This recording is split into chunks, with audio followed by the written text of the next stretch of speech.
Hello, everyone, and welcome to the Downtown Chinatown Neighborhood Board 13 meeting. We're glad to see everyone here in the lobby and online. Let me introduce our members today. To our far left, to my far left, we have Robert Armstrong. Aloha. Next to him, we have Kevin Lai. And we're here fixing his computer. We have Vice Chair Sean Fitzsimmons. To my far right, we have Shulan Schubert Kwok, Laurie McCarney, Travis, and then Russ, the board members right. And then, of course, our neighborhood assistant, Dylan, next to me. We're going to go ahead and get this meeting rolling. Call this meeting to order at 6 o'clock is when we called it to order. We'll start off with the Honolulu Fire Department, please. Honolulu Fire Department.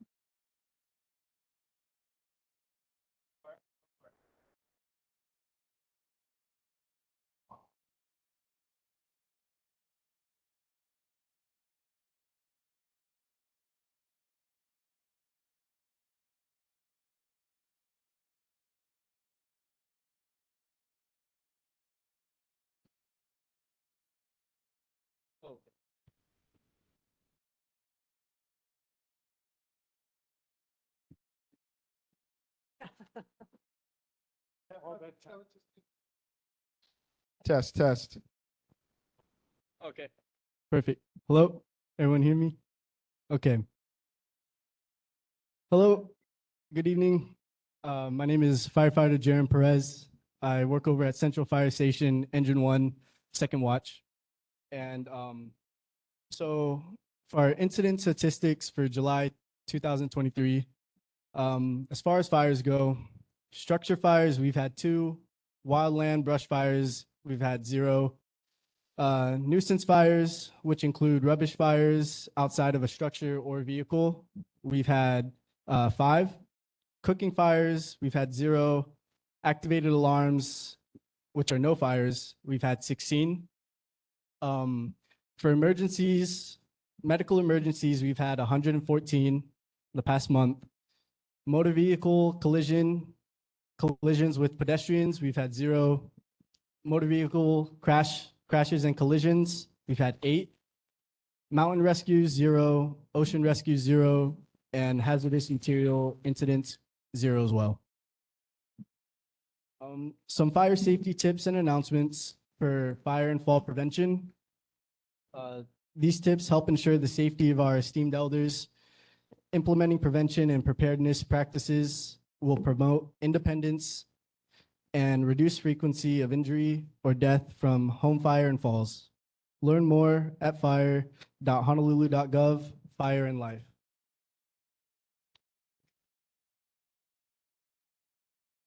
So first tip, we advise to stay in the kitchen when frying food and cooking on the stovetop. Keep a lid nearby. If a pan or food catches fire, slide a lid over it and turn off the burner. Remember, the stovetop and oven are not to be used for storage. Second tip, ensure working smoke alarms are installed properly. Bed shaker and strobe alarms are available for hearing or visually impaired occupants. Remember to plan your escape from fire based on your abilities. Keep your exit routes clear, ensure windows and doors open easily, and practice your escape plan. When the alarm sounds, get outside and stay outside. Call 911 from your safe meeting place using a mobile phone. And if you are unable to evacuate, shelter in place, stay near a window, and call 911. Remember to exercise regularly to build strength and improve coordination and balance. Ask a doctor about appropriate physical exercise. Remember to be aware of your surroundings, including uneven surfaces. Take your time when getting out of a chair or bed. Stand and get your balance before you begin to walk. Keep walking areas, pathways, and stairs well lit and clear of tripping hazards. Wear sturdy, well-fitting footwear and utilize handrails. And for the last tip, review your medications with your doctor. Keep an updated list of medications, medical directives, and emergency contacts posted on your refrigerator. And that is all I have. All right, thank you very much. Do we have any questions from anyone in attendance here today? Seeing none, we'll move. Do we have any questions from anyone online today? Seeing none, hearing none, I want to thank you very much. Thank you. Next we'll move on to HPD, Honolulu Police Department with Lieutenant Segusio. Hello, everyone, and good evening. Lieutenant Arnold Segusi, representing the District 1 Community Area Responsibility. I'm going to be providing you guys the statistical information for July. I'm going to start off with motor vehicle thefts. For this month of July was 6. Previously was 3. Burglaries was 3. Previous month was 5. Thefts were 41. Previous 35. UMVs or car break-ins were 10, which is down from the previous month of 14. Assaults 19, previous was 16. Sex assaults were 3, previous month was 0. Graffiti cases 1, this month was 0. Drug offenses were 8, previous month was 4. Total calls for service was 2,232 compared to last June 2,031. So we had about 201 more calls for service for that particular area. In regards to, I checked the robbery statistics for the location too. There were 8 reported. Commonalities in regards to the thefts that were incurred during the robberies were backpacks, and there was 1 bicycle taken. So we're at the verge of going on to the 313 scheduling. It's going to happen on August 20th. There will be no interruptions in service or coverage. We just wanted to reassure the community of that. Yeah. And then the safety tip for the month of July will be of skimmers, so credit card skimmers. So before you utilize your credit card at any establishment, please look at the device. It won't look factory. There would be some extra bulky piece that would be attached. Ask the sales rep or the sales representative for that location if the device was checked at the beginning of their shift. Check with your credit card companies for any, if you have that feature of any unusual purchases to be flagged, which would automatically flag any type of purchases or transactions that occurred out of state or any unusual purchases not common to your personal lifestyle. Making immediate checks with the credit card company once you get that notification of an unusual charge would also help in regards to reducing that offense from getting any further. At this point in time, I'm going to yield back the rest of my time so I can take any questions from the board and the public attendees. Thank you, Lieutenant Segusio. Do we have anyone in attendance who would like to speak at this time? Any questions? Seeing none, hearing none, we'll move to online. Anyone online? No one online with any questions? Then we'll move to the board. We'll start with Kevin Lai, Board Member Kevin Lai, please. Thank you, Chair. Lieutenant, you mentioned that I believe 313. Is that the shift length and number per week? And if not, could you explain? Yeah, so it's a 313 schedule, so it would be 3 days and about approximately 13.5 hours. So there's going to be an overlap on the front and the back end in regards to the shift transitions of approximately an hour overlap for both shifts. So we will cover that part of the shift because, as you well know, criminals also know our schedules and usually commit crimes during shift change. So with that being said, we're going to have that part of the shift being covered by actually both watches until the transition is, until the new watch comes out totally. So we'll be ready for these guys if they begin to try to see if they can do that trend. In regards to the 3 days, yes. So it's 3 days, 4 days off. We had to do some scheduling adjustments in regards to how officers would come in. We had to create different patterns in order to cover the entire week because obviously it only covers 6 days on 2 platoons, but we have 7 days in a week. But we covered that. So there will be no interruption of service. There's actually going to be, hopefully it's going to help with the staffing situation in regards to filling some beats. Yeah. All right, thank you very much. First, we'll start off with Board Member Shulan Shubert-Kwok, please. Thank you, Lieutenant. We're very ecstatic about the 24/7 foot patrol coverage. I haven't seen that many myself, but I just wanted to know the 24/7 coverage is for the entire 4 shifts and 3 hours each shift, with 6 police officers. So at this point, I think they're doing shifts and I think they're 3 hours each, but I think we're gonna be transitioning to a different pattern in regards, because due to the fact that it's a 313 scheduling, it's a little bit difficult to have someone come in the to work on their days off. So what we're trying to do is we're trying to position the shifts so that they're post-shift or pre-shift hours in regards to that. And then I think there's certain criteria, and acting captain Steve Lynn has worked that out. So there's going to be a slight transition period, but it's going to hopefully work out well. And then we're going to be doing shifts during the midday or during the peak hours for the walking period. Yeah. And I think it's like 1 supervisor and 4 officers, if I'm not mistaken. And I think they're doing it that way because they need to spread out the coverage so that we could cover more parts of the day.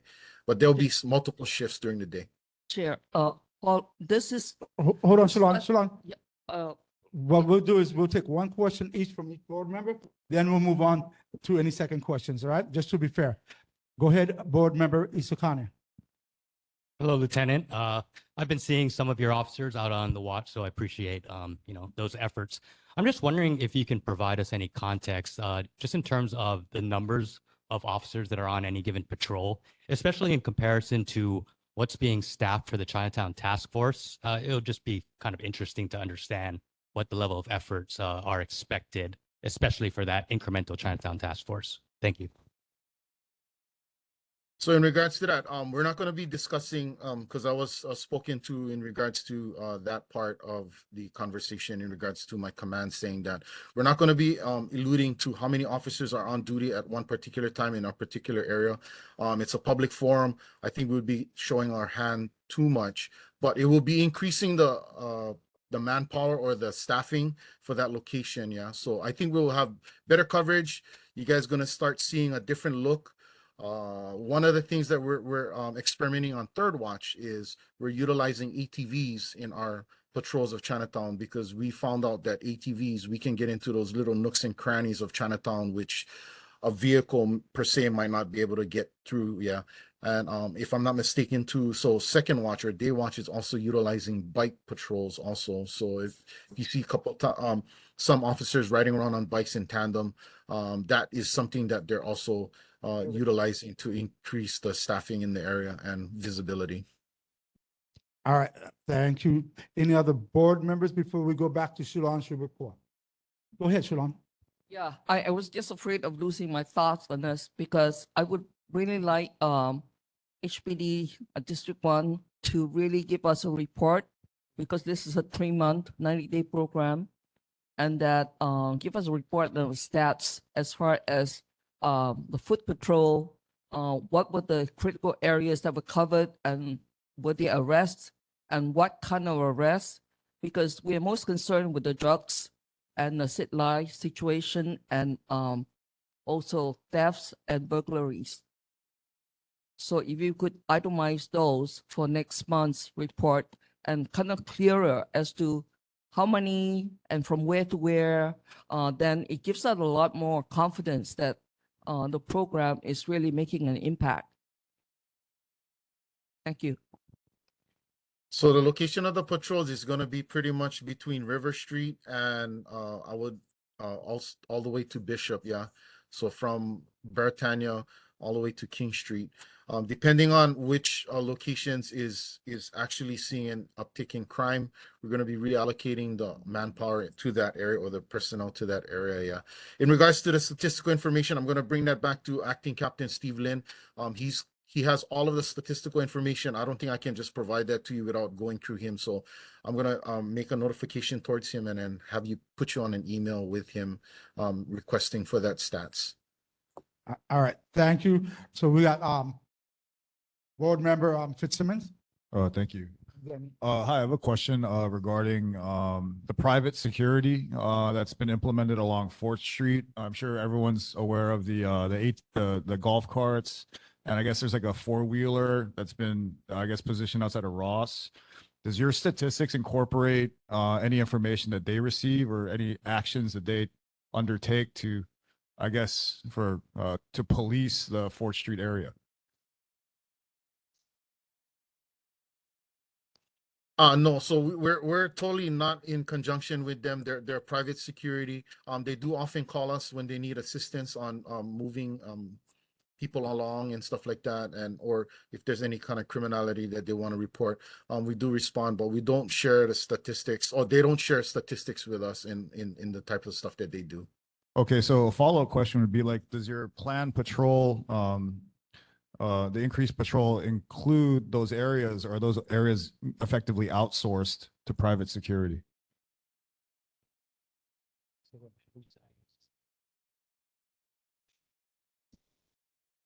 You're muted. Sorry, Lieutenant, you're muted. Apologize. So yeah, no, the foot patrols are generally allowed to move along in Chinatown, wherever they may be. It could be that 4th Street Mall area. It could be anywhere of those locations where private security is also at, but they're free to patrol that entire location. Yeah. All right, thank you. So we'll go with Board Member Lori McCarney, and from her, we'll go to Patrick Watson online. Thank you, Lieutenant. So you mentioned that the boundaries are Bishop to River and King to Baratena. So what happens on the Mackay side of King Street? And are cameras in place in any of these areas yet to provide supplemental coverage? Thank you.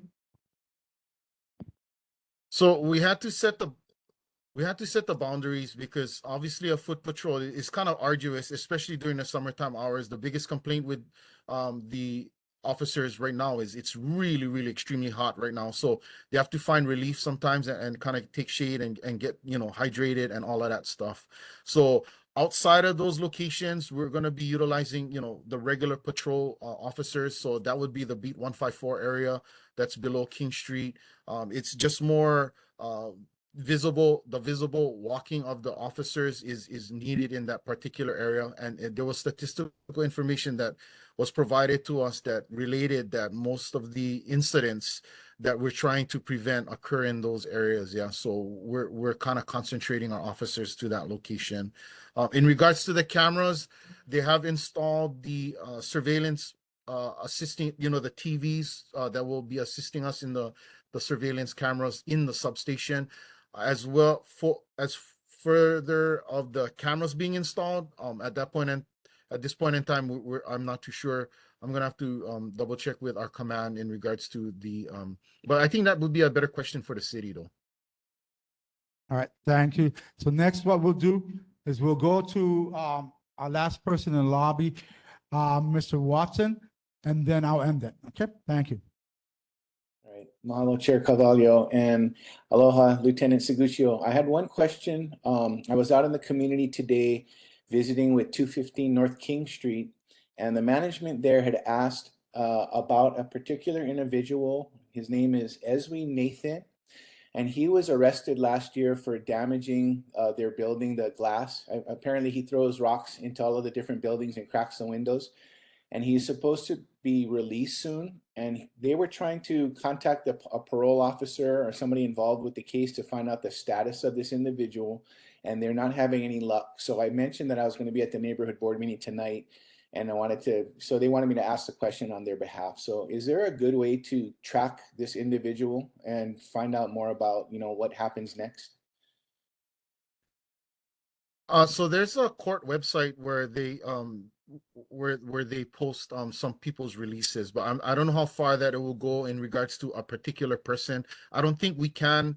I don't think that's public record in regards to like searching just for a particular person. I think there's a list of names that are posted of early you know, their impending release and stuff like that. But with this location, I'm gonna have to defer to District 5. It's actually on their side of the border, that's why.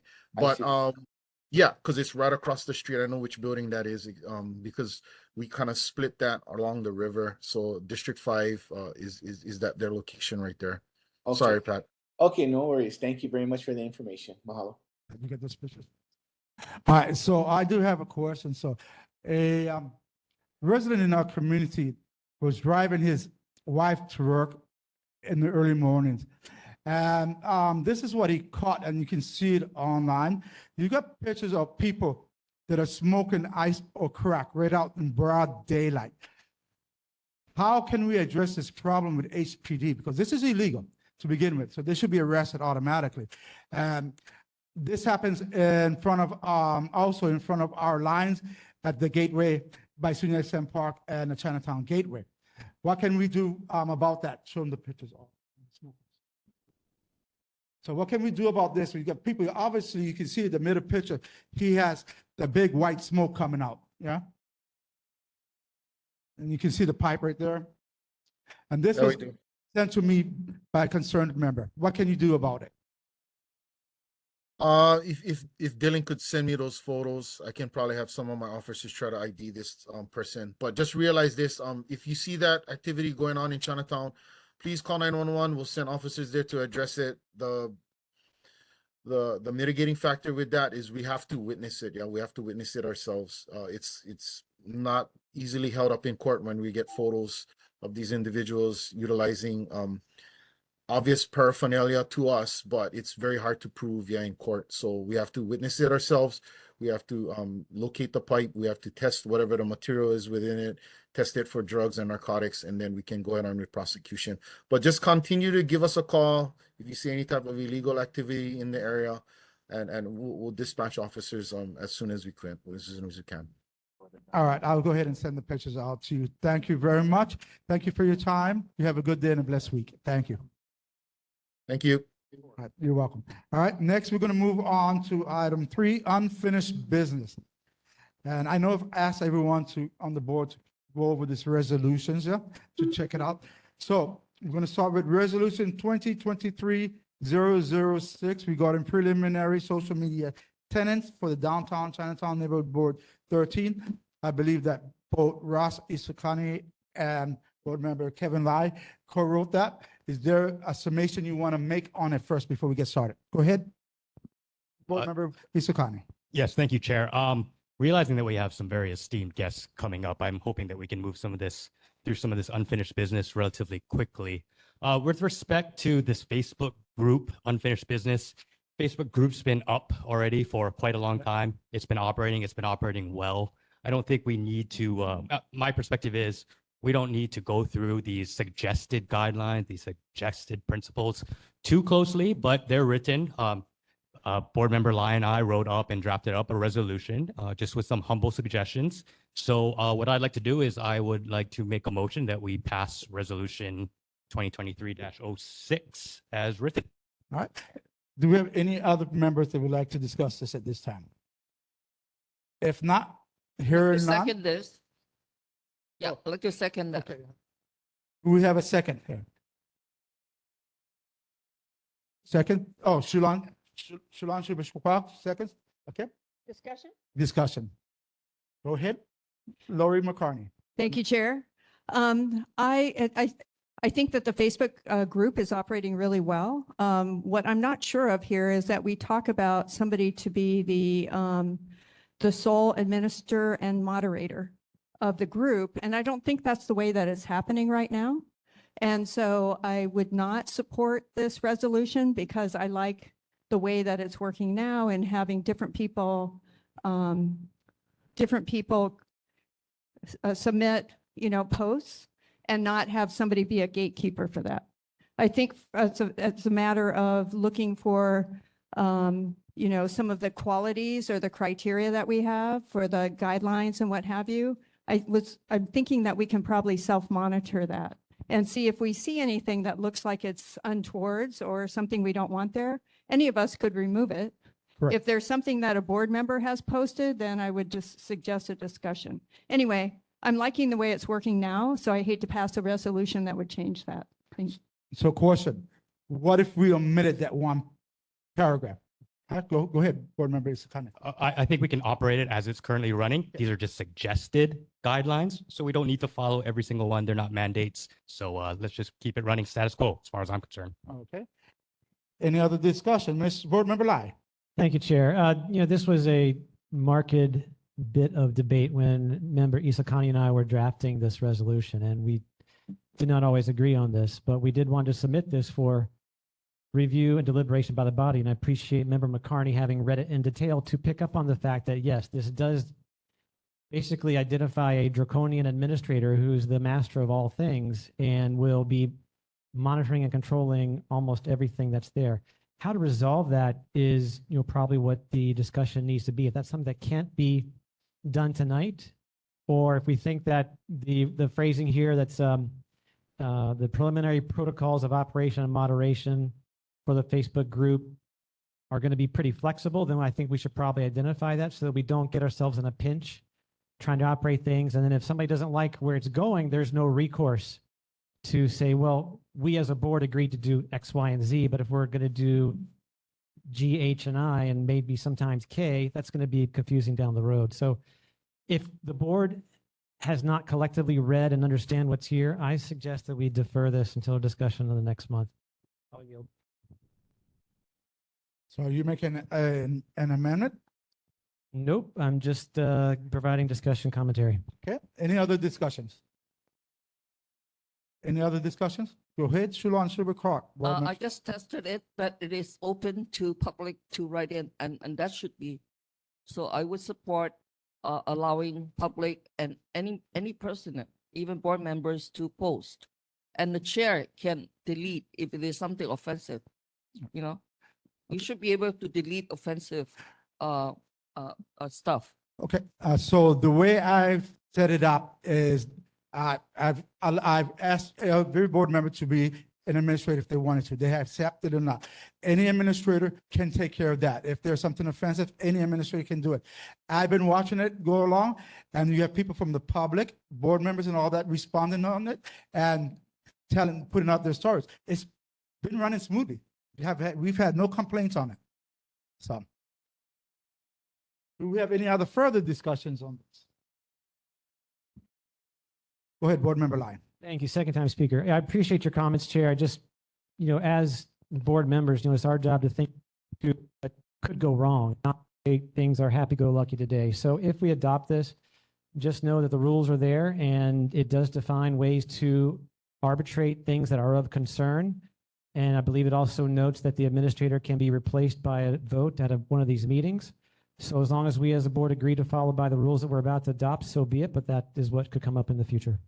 All right, thank you. Do we have any other, go ahead, Board Member, Lori McCartney. Thank you, Chair. So one suggestion I would have would be change administrator, sole administrator to administrators. And then that might solve the issue there. So if we make that change, then I think that would do it because we're all administrators.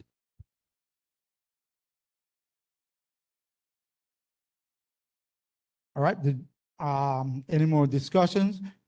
Go ahead, Board Member Lai. Oh, okay, go ahead, Board Member McDowell. Thank you, Chair. I do have to express some concern, and I probably will not vote in favor. I am concerned about the deletion of posts. We saw a lot of this in COVID where posts were taken down because they were believed to be false or untrue, and anybody could take down a post for any reason, and it turned out after the fact that many of the posts were true. So I feel as though people should be able to post whatever they like, and as long as their name's on it, it should be left up there. All right, thank you. Do we have any further discussions on this? Board Member Lori McCartney. Thank you, Chair. So the one thing I would say, because I have a couple of pages or groups, is that you start getting ads, you start getting sort of some strange things on there sometimes that you want to just get rid of. I can understand your concern with we don't want somebody arbitrarily to remove a post because they don't like it. So I hear what you're coming from. I think we'll want to have some kind of ability to get rid of ads and just sort of extraneous things that come on. I can support that. But who would decide? Go ahead. Any other discussions? Right, did you want to make an amendment, Lori? to change the verbiage? Yes, I would suggest an amendment to the resolution to say that wherever we see administrator, sole administrator, we change that to administrators. And then when there is some conflict or if there is a post to be removed, that removal must be approved by the chair. Anyone seconds this amendment? I second. We got a second from Shulan Schubert Kwok. Go ahead, Board Member Lai. Thank you, Chair. The proposed amendment is well taken. I do note that it will take some time to filter through the document, which is rather long, and basically stress test those changes to see if they will allow the end product to not fall apart. So if that's a proposal, I believe we can take it back and Ross and I can kind of adjudicate that and bring back a new version of floor draft at our next meeting, if that would be possible. And I note that only because it's already been stated that things are kind of running in a regular fashion as is. This would just be to augment that. Okay. Any further discussions? Go ahead, Board Member Shulan Schubert Kwok. I think we just vote on it and get Okay, it you over. want to call the vote? That's fine. Then we can call the vote to the amendment of rephrasing the wording. All right? Go ahead. The motion on the table is to amend the resolution. Anytime that you see administrator, change that to administrators. And then all conflicts of posts must be only removed by the chair. Armstrong, No. Fitzsimmons. No, thank you. East O'Connor, Yes. McDonald, No. McCartney, Yes. Lai.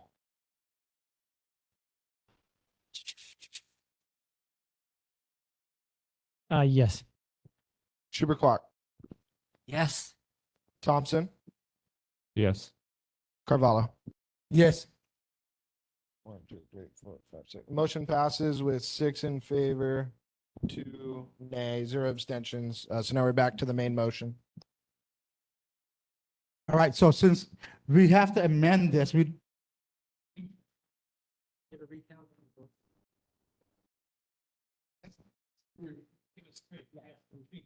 Oh, so sorry, but motion passes.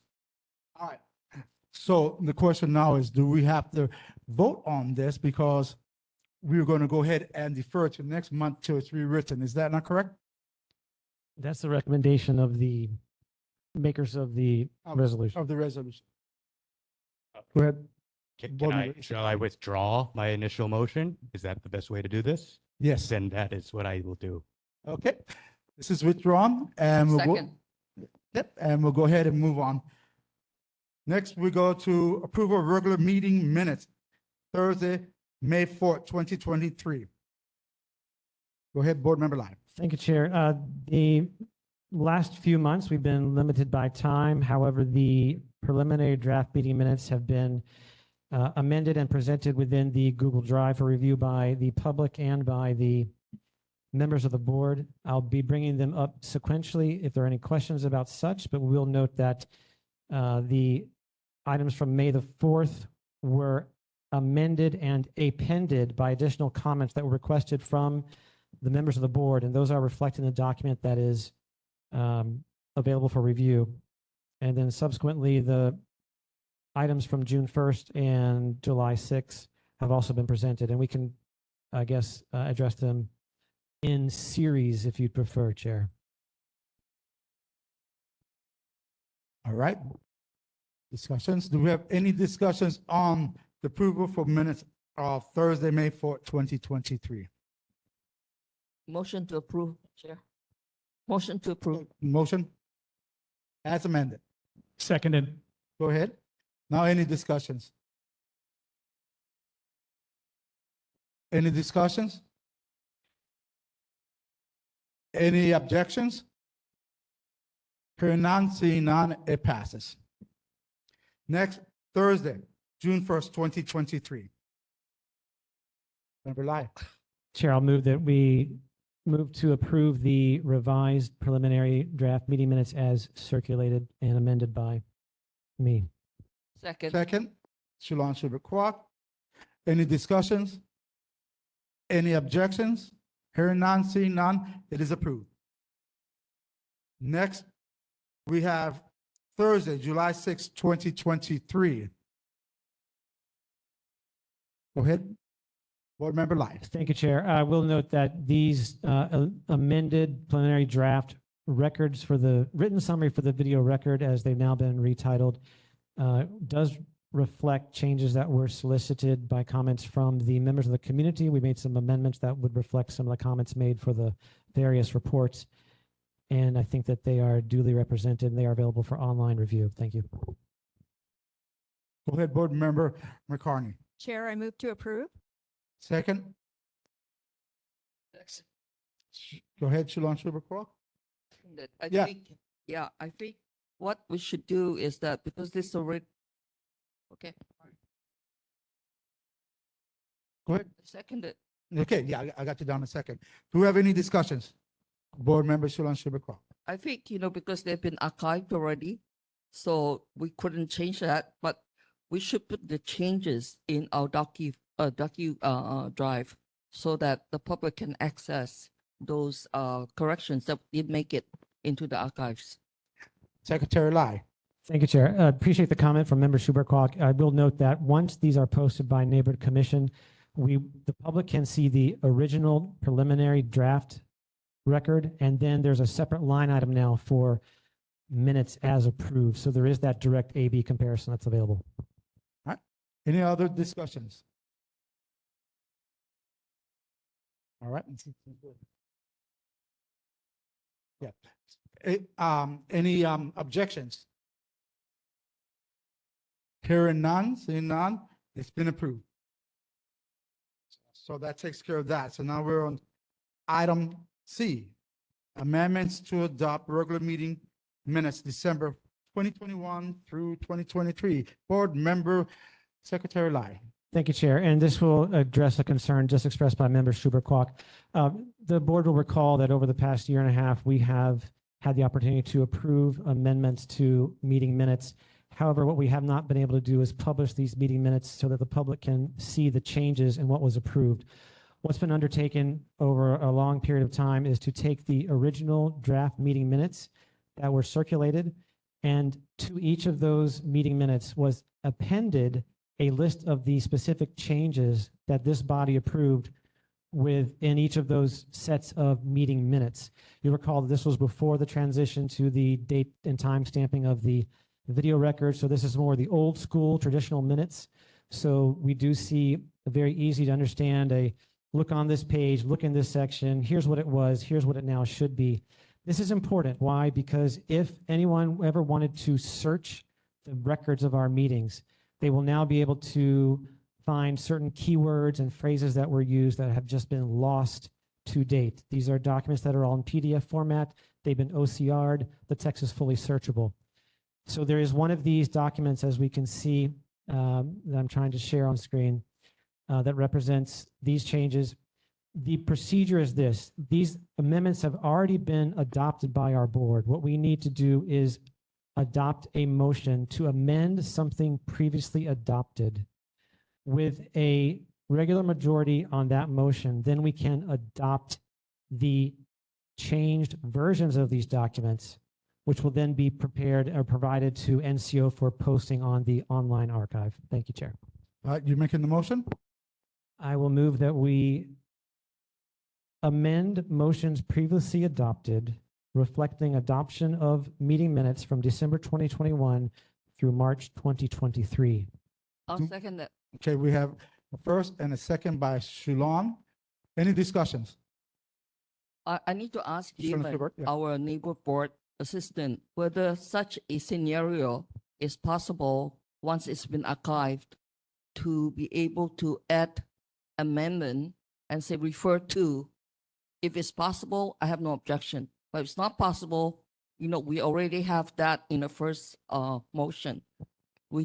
So I just need to clarify that. Yeah, so there is no timeline for amending minutes. All right, any other further discussions? Any rejections? Hearing none, seeing none, it passes.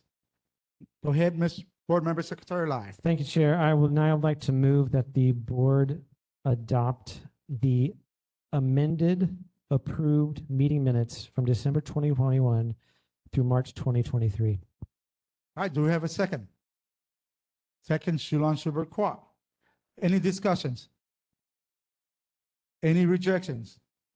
Hearing none, seeing none, it passes. Thank you very much. Next, we'll go on to item 4, presentations.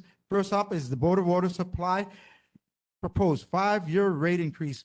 Ernie Lau, Manager and Chief Engineer. Thank you, Ernie. Aloha. Aloha, everybody. Ernie Lau, Manager and Chief Engineer for Board of Water Supply. I'd just like to also, how's Mike? Am I good? Okay, good. Remind me, Dylan, if I kind of move off of that. I have with me tonight some of the Board of Water Supply team, including our Waterworks Controller, Mr. Joe Cooper, also from our Communication Office, Stephen Nordstrom. So we're here tonight to talk about the, if you could bring up the slides, please.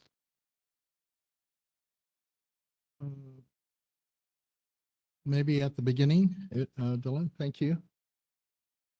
We're here to talk about some proposed water rate increases that'll help to fund the Board of Water Supply's operation for the next 5.5 years. And I want to stress that it's proposed only. The decision will ultimately be made by the board in the future at some point, but this is a proposal and we're seeking community input. So your mana'o is very important. Of course, you know, with that Kawai Ola, water for life, safe drinking water for our community is vital to our lives and to our future and to our economy. Next, please. So what for the Board of Water Supply, every day we supply about 1 million people on Oahu with safe drinking water.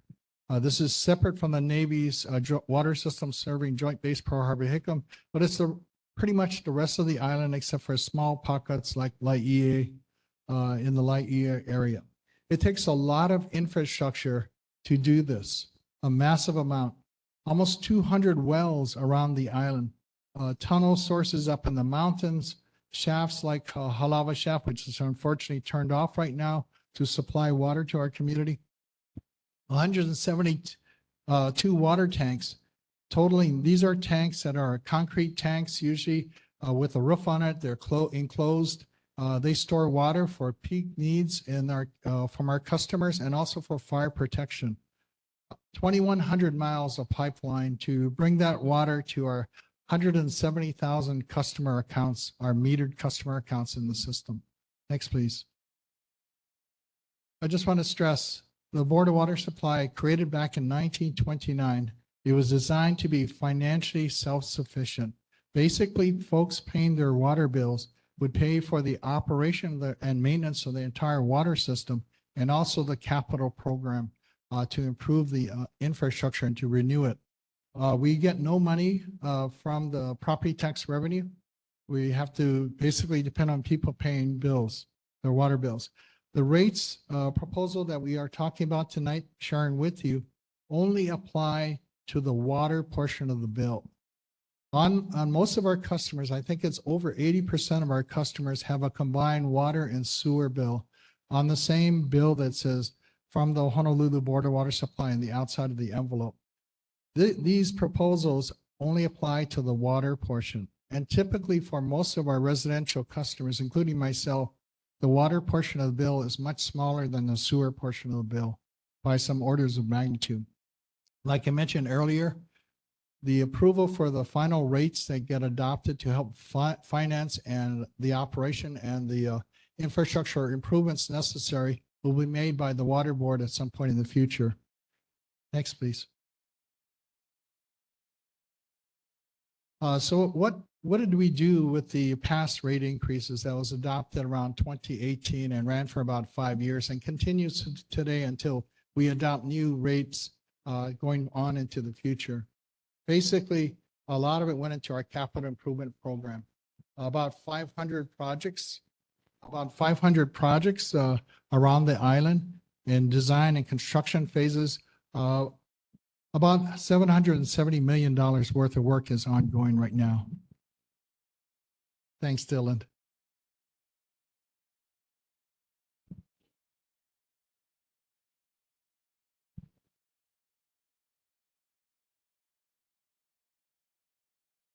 Okay, thank you.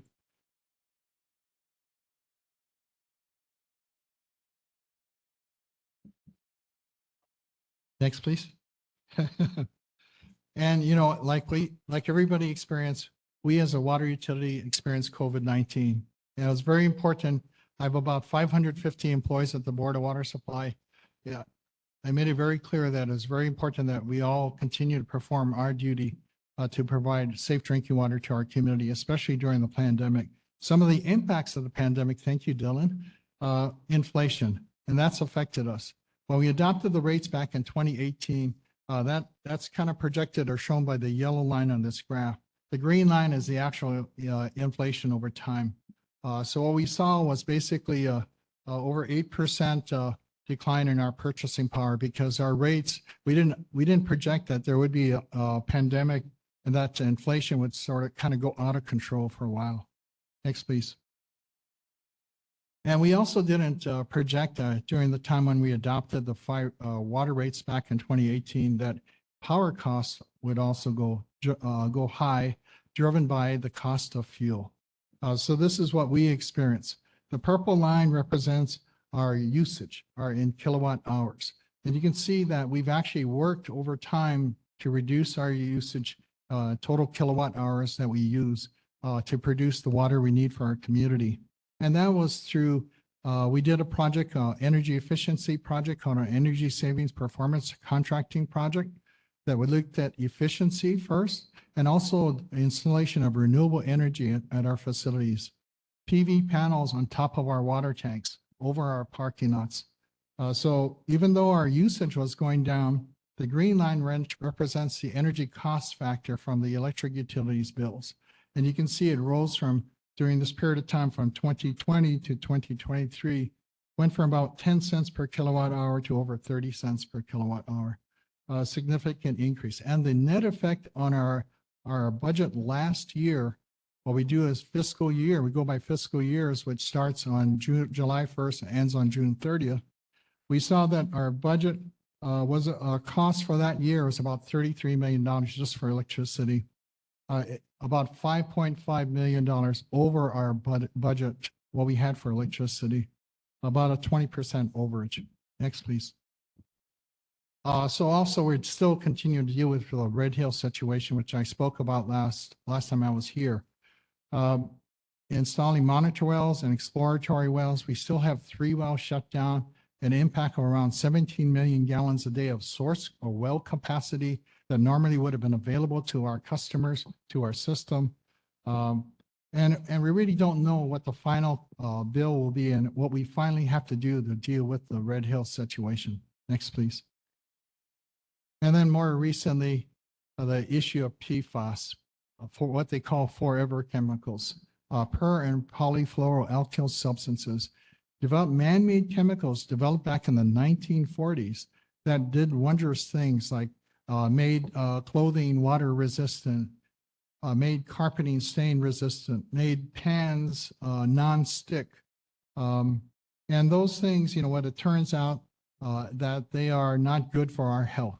And the EPA is looking at regulating these chemicals, at least 6 of these chemicals, around the end of the year or early next year, setting some of the drinking water standards, what is maximum amounts allowable for PFOS and PFAS at about 4 parts per trillion. This is really low. An example is a part per trillion. You can think of it as 1 second in 34,000 years. So an extremely minute amounts. And these chemicals don't break down very easily in our environment. Right now, we've detected them at 8 of our well stations around the island, mostly on the leeward side, going from Inacoa all the way out to Makakilo. So what we don't know, and we're going to be looking at this very closely, do we have to now consider water treatment systems to remove these chemicals to safe levels? Right now, they're low, below what the proposed MCL or standard for drinking water that EPA is looking at, but we have to watch how they change over time. Next, please. in response to all of this, we really did a lot of belt tightening here. And that's why, we don't take coming back to the community with rate increases, we don't take it very lightly. We take it very seriously. But it is rate increases because we are financially self-sufficient are necessary to keep the water system running and maintained and improved. We tightened our operating and maintenance budget basically from 2023 to 2024. And we're right now in 2024, fiscal year 2024. We kept it basically flat. We deliberately tried to restrict and carefully look at expenditures or proposals and try to keep everything flat. We chose not to pass that energy cost increases that we had to absorb, pass it on to our customers. So we absorbed those increases through cost cutting and cost saving measures. Also look at deferring vehicles and purchasing of equipment to looking at what is essential, what is not essential, can it wait? And also looking at our capital program for projects that can wait and not proceed right now. Next, please. So this is how, for our FY24 budget, this is the revenue that we anticipate getting over this current fiscal year, about $276 million in rate revenue, people paying their water bills. And you can see that a portion of that goes to our capital improvement program, about $34 million here, and about $38 million is debt service. Basically, we fund our CIP using cash and also borrowing and floating bonds or doing low interest loans with the Department of Health and EPA. Oops, sorry about that. You can also see that here about 1/3 of our revenue goes toward operation and maintenance. Thanks, Dylan. And that's important to keep the system operating. And then about 29% goes toward employee salaries and our health and retirement benefits, post-employment benefits that are obligations that we have to pay. And about 12% goes toward electricity. This is how our current year budget looks like based on the revenue we anticipate. Actually, the total budget this year is actually $454 million. Our CIP is about $212 million. And our operating budget in total is about $242 million. So it's a lot of numbers, but I guess what I'm trying to convey, to provide 1 million people with drinking water safely every day and reliably, there is a large cost needed to do that, to provide that service. Next, please. Really, it's about striking a balance, and this is the challenge that we face. It's how to provide safe and dependable water service to our customers that'll be there 24/7, while still balancing that with rate affordability for our customers. So we know that our customers have different income levels, and especially those with the lower income levels and maybe fixed budgets or fixed incomes, they're the ones that are the most sensitive to rate increases. So we try to balance the two together, yet still at the end of the day, provide safe and dependable water for our community, for our needs today and for our future. Next, please. So we looked at this is our capital program showed in different colors over the next 5 years from FY24 to FY29. And the colors here show we're looking at about 132 CIP projects around the system, about over $1 billion worth of projects. And you can see the two largest components are new and replacement pipelines, and also the yellow, something that is that wasn't projected to be as high, but the need is clear that we have to develop new water sources and maybe new treatment systems. So that the yellow relates to source development. So those are the two big components we foresee in the next 5 years that we have to implement. Next, please. So all of our customers, we have about 170,000 customer accounts around the island. They fall in these different categories, what we call classes. Single-family residential, multi-unit residential customers, agricultural customers, non-residential customers, and non-potable and recycled water customers. And you can see the first column of the table on the left is the percent of customer accounts of that total. So about 90% or over 150,000 of our customers are actually single-family homes. This could also include duplex homes too. And about 4% are multi-unit residential, and the non-residential category is about 5%. And you can see the percent of usage. Single family is about 1/3 of the use. Non-residential, although only 5%, it's about 34% of the total use each year. And then what we have in the last column on the right is something called cost of service recovery. For each of these customer groups, we've calculated looking at how they use water and what type of infrastructure is needed to provide the service to those types of customers. We determine what it is to the cost of providing that service to them. At 100%, basically, the revenue we're getting from our multi-unit residential customers is covering the cost it takes to serve those customers. But you can look at single-family residential customers, cost of service recovery is only 95%. Then look at the orange here.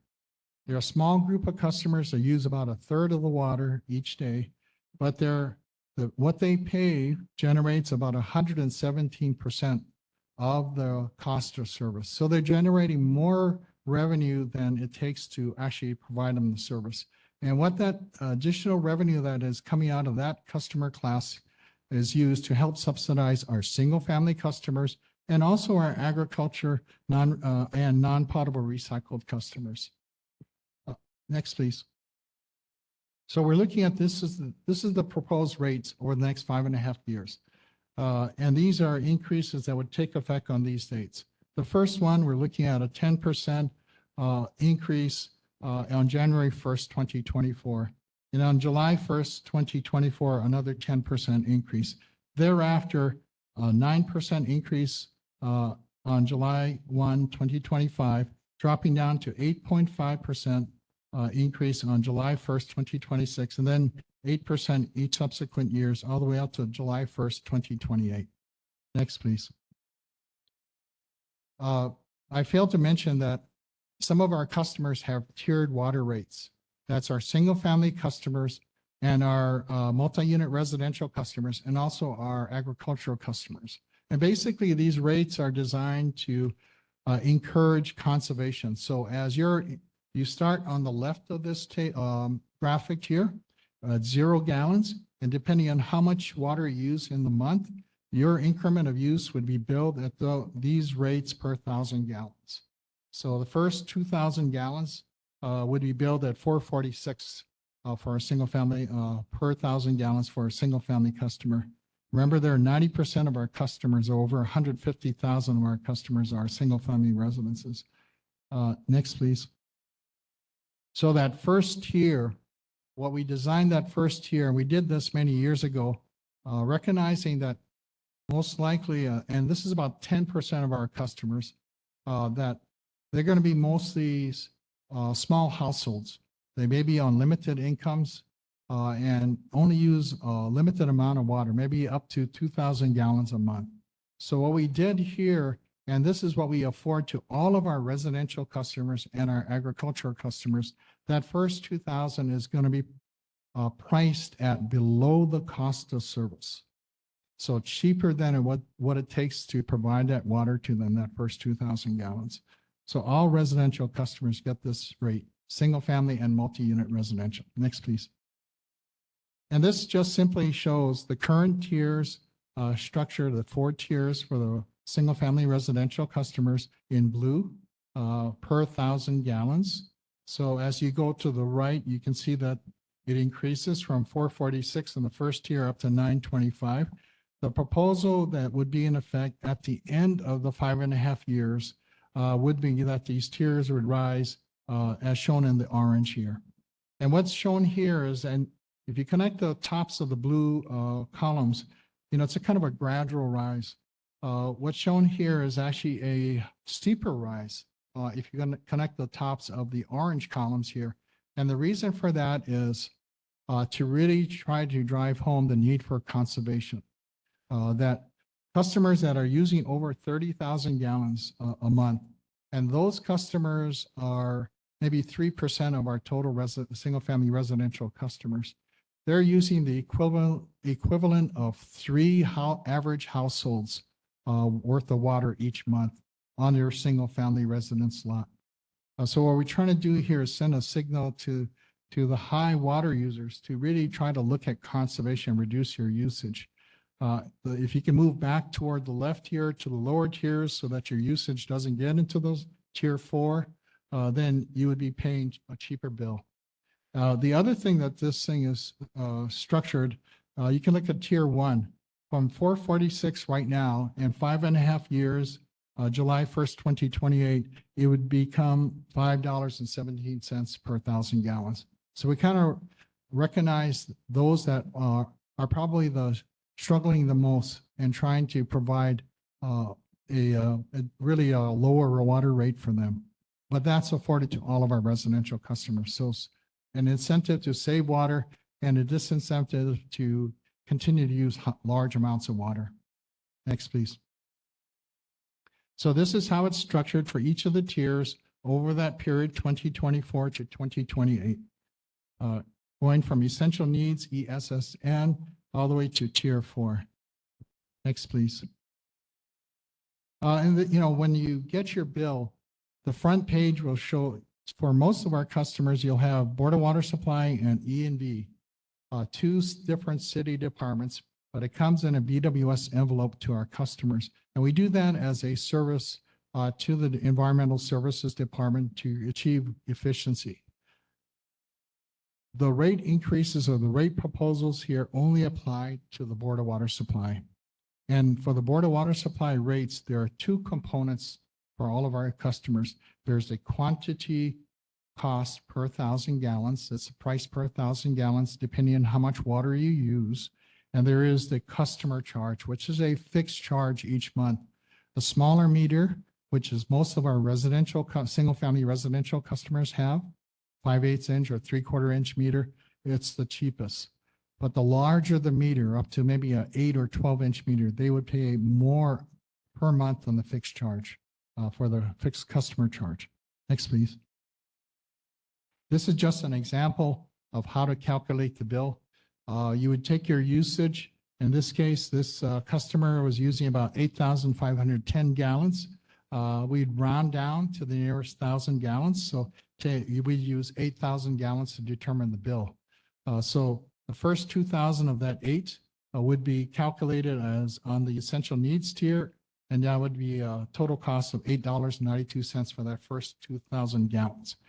The next increment of use in that tier 2, so 2,001 to 6,000 gallons, that would be billed and come up to $21. Then you take all of that, and it only goes up to the 3 tiers. Then you add your customer charge, and then you come out with the total bill amount. And that's how you calculate your bill. Next, please. So this is just an example of a low water user, about 2,000 gallons a month, how their bill would change over the successive 5.5 years, going from $21 to about, by the July 1st of 2028, to about $30 per month. And you can see the dollar change from year to year here on their bill, and also the percent change from year to year. Next, please.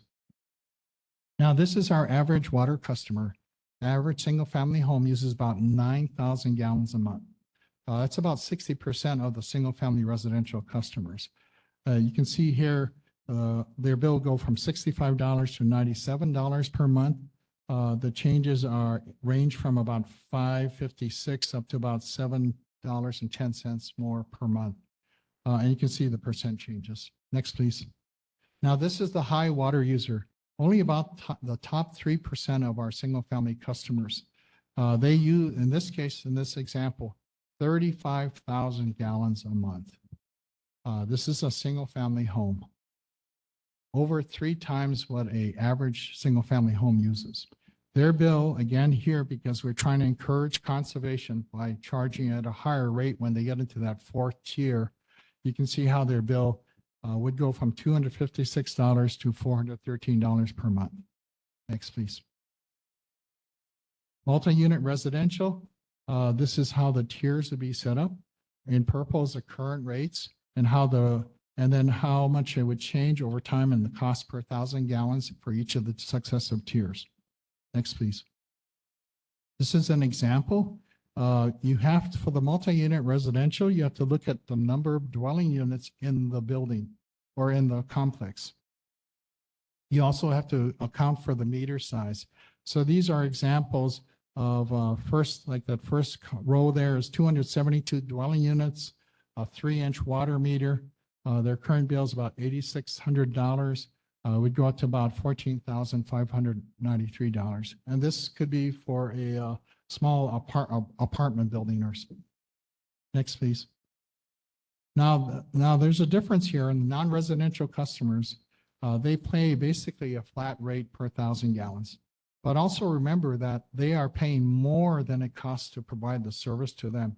And that additional 17% is used to subsidize our single-family customers and also our agricultural customers and our non-potable or recycled water customers. They're about 5% of our customer base. Next, please. Here's an example of how their rates would in the quantity portion of the bill and the cost per 1,000 gallons would go and progress over time. Next, please. And this is examples of some customers, a restaurant, a hotel, down to a large shopping center. I just want to point out the large industrial customer uses about, with an 8-inch water meter, about 31 million gallons of water a month. Their current bill is probably about almost $165,000. It would rise by the July 1st, 2028 to $275,000. Next, please. What we are proposing is that to continue lower ag rates to encourage food security here. There are 3 fundamental needs that people need. Number one, in my mind, because I work for the Board of Water Supply, it's clean, safe drinking water to survive. Next is food.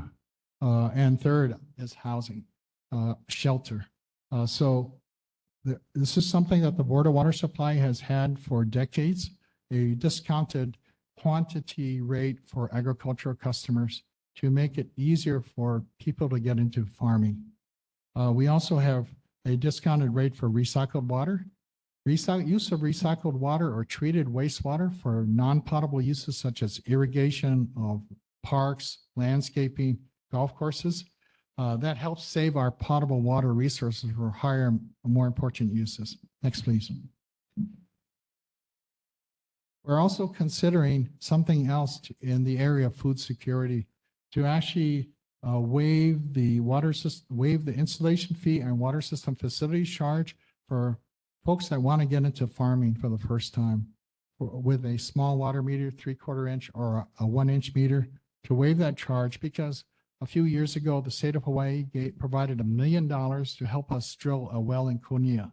And we entered into an agreement with them, and it was meant to support agriculture. So this program will continue until that $1 million in credit is used up. But the idea is to encourage people to get into farming. My family, my relatives were farmers. I know how hard it is to go into farming. It is not an easy job. It's a 7-day job, 7 days a week. So we're trying to help support more people to consider that. Next, please. Also continuing the waivers to support affordable housing up to 500 units a year, affordable and homeless housing, and also folks that want to retrofit their condominiums, their residential condominiums with fire sprinklers will waive the meter charge for that. Next, please. We're also expanding our conservation program. Next, please. And 2 areas in particular, outreach to the top water users. Most of these are actually non-residential customers. I really want them to conserve water, and we're working closely with them, reaching out to the top 200 to start off with, and going to expand on that. We're also looking at a direct install program for kupuna, our seniors that are limited incomes that don't have the ability to go change a shower head or to check for a leaking toilet, change the flapper valve in a toilet. So this is a program we would work with the existing senior services agencies and nonprofits to get referrals and go out and do water audits to check for leaks in their homes, change out fixtures, and help them apply for appropriate credits, rebates from the Board of Water Supply. So that's a new program focusing on our kupuna. Next, please. Other charges that are going to still remain in place, a fire meter standby charge for emergency connections, that's negotiated with the manager. Our water system facilities charge, our impact fees are still going to stay set at the 1990 rates. We're not intending to change that. Environmental regulations compliance fee cost adjustment, power cost adjustment, we'll keep that in place. Next, please. So these are some of the Council District 6 projects, about $25 million proposed in our CIP going forward. And these are a list of some of the projects. Next, please. This is the rate adoption process.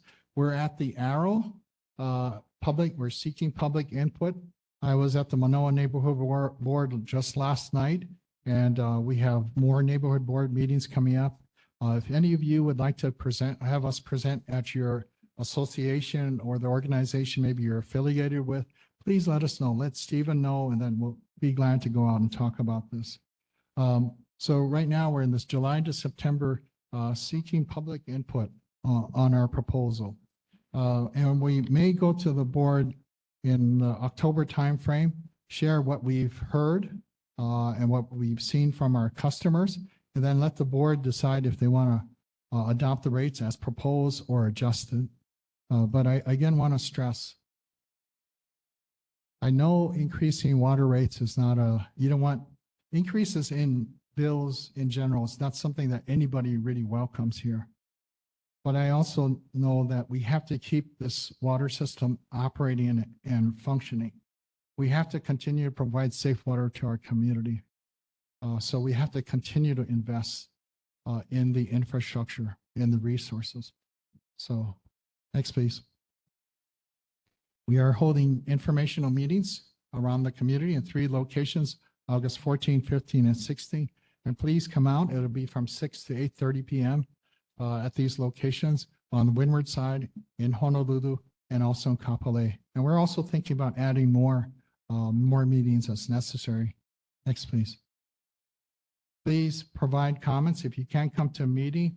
And if you don't have a comment tonight, but you think of something later, you can email Board of Water Supply at bwsrates@hbws.org. You can mail a letter to us at that address, or you can also reach us on social media or call us on the telephone. So we really want to seek the input of our community.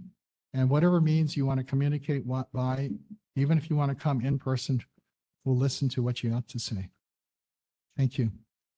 Next. And that's it. Okay. Thank you. Thank you very much.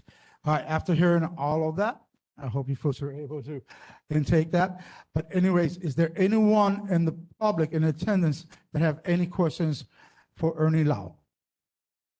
Not seen anyone in the audience. Anyone online have any questions?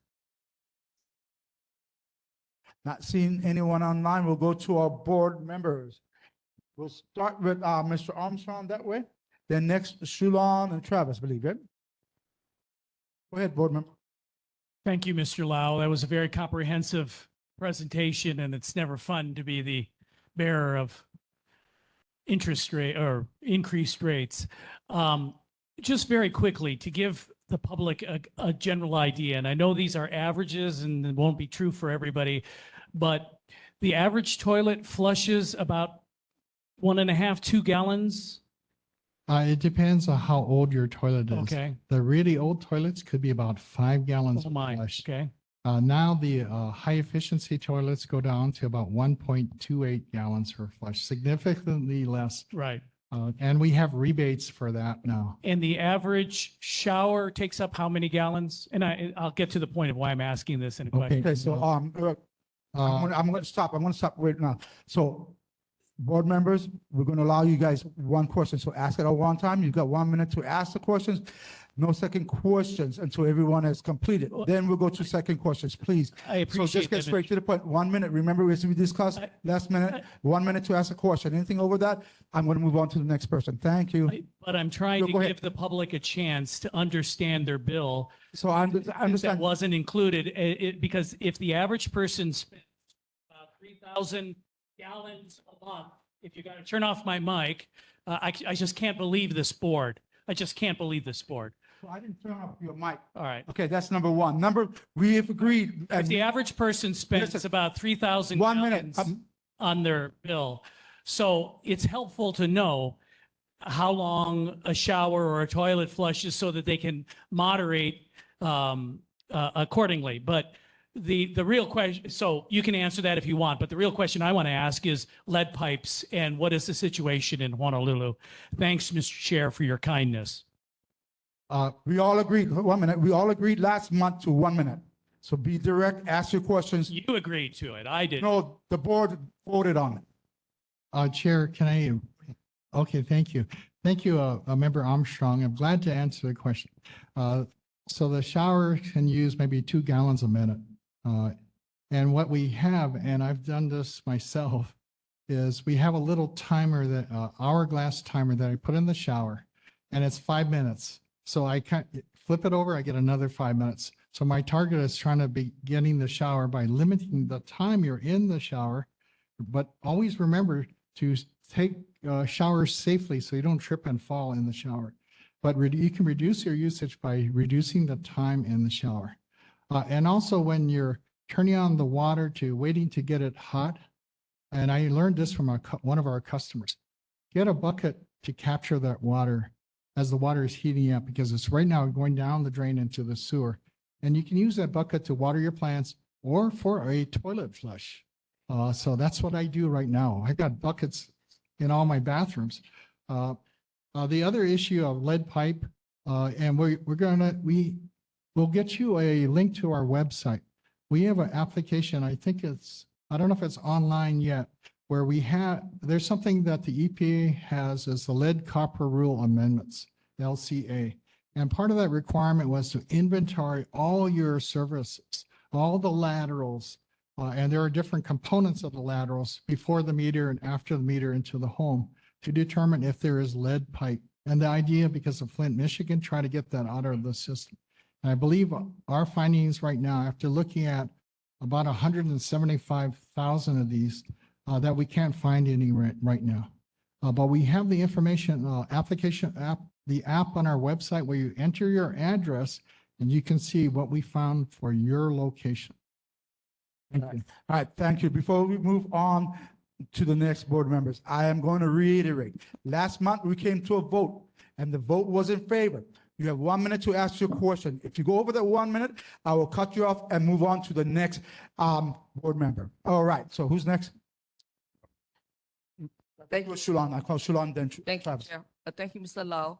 I was wondering if the city officers and state officers, do they pay water bill? Yes, ma'am. I'm glad.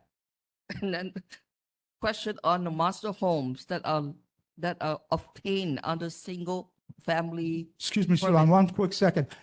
Mr. Armstrong, if you said idiots.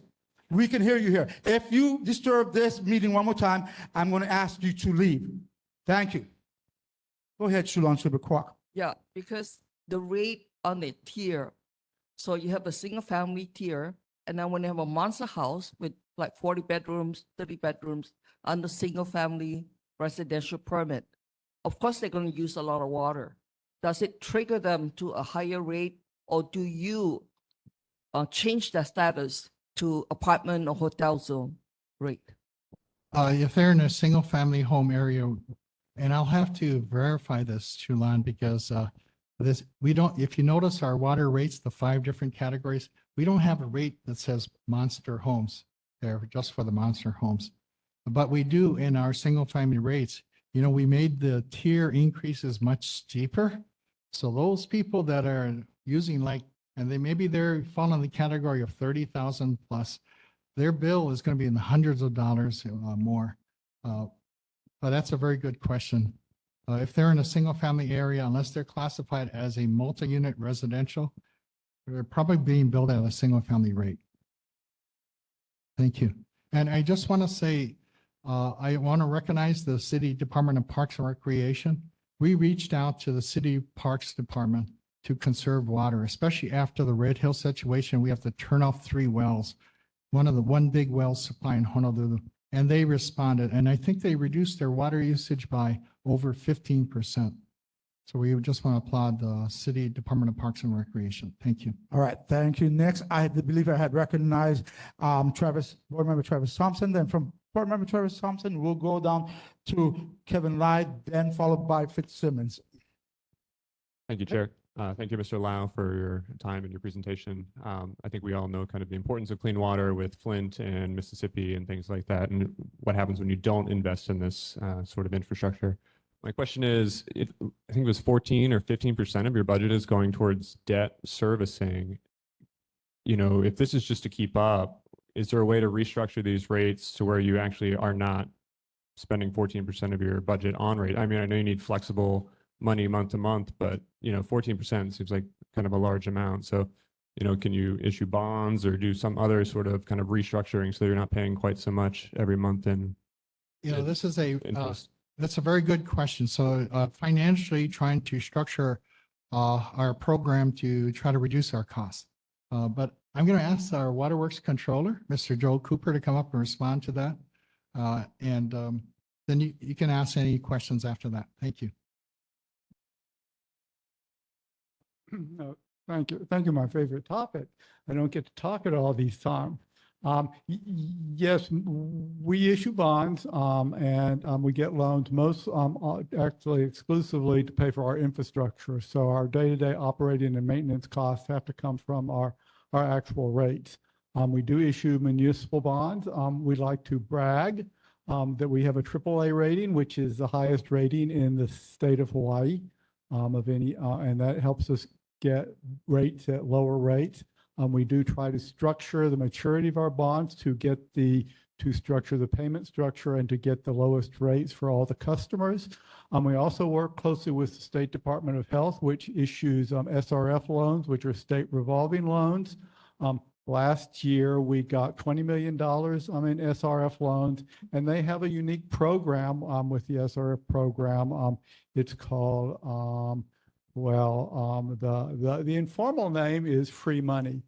They have debt forgiveness, which I think they call it capital subsidization, technically. But so we also got, after that $20 million that they gave us, we only have to repay $10 million.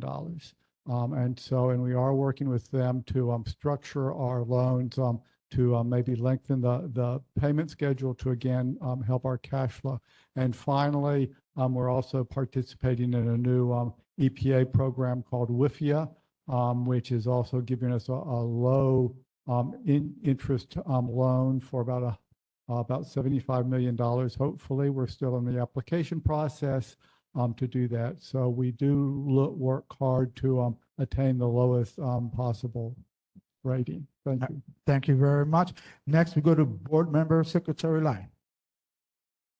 Thank you, Chair. Mr. Lau, quite a presentation, quite momentous. I represent a very large condominium here in the area, and I have been kind of live blogging some of these screen caps you showed to the members of our board so they can get an idea with the proviso, as you said, that these are proposals.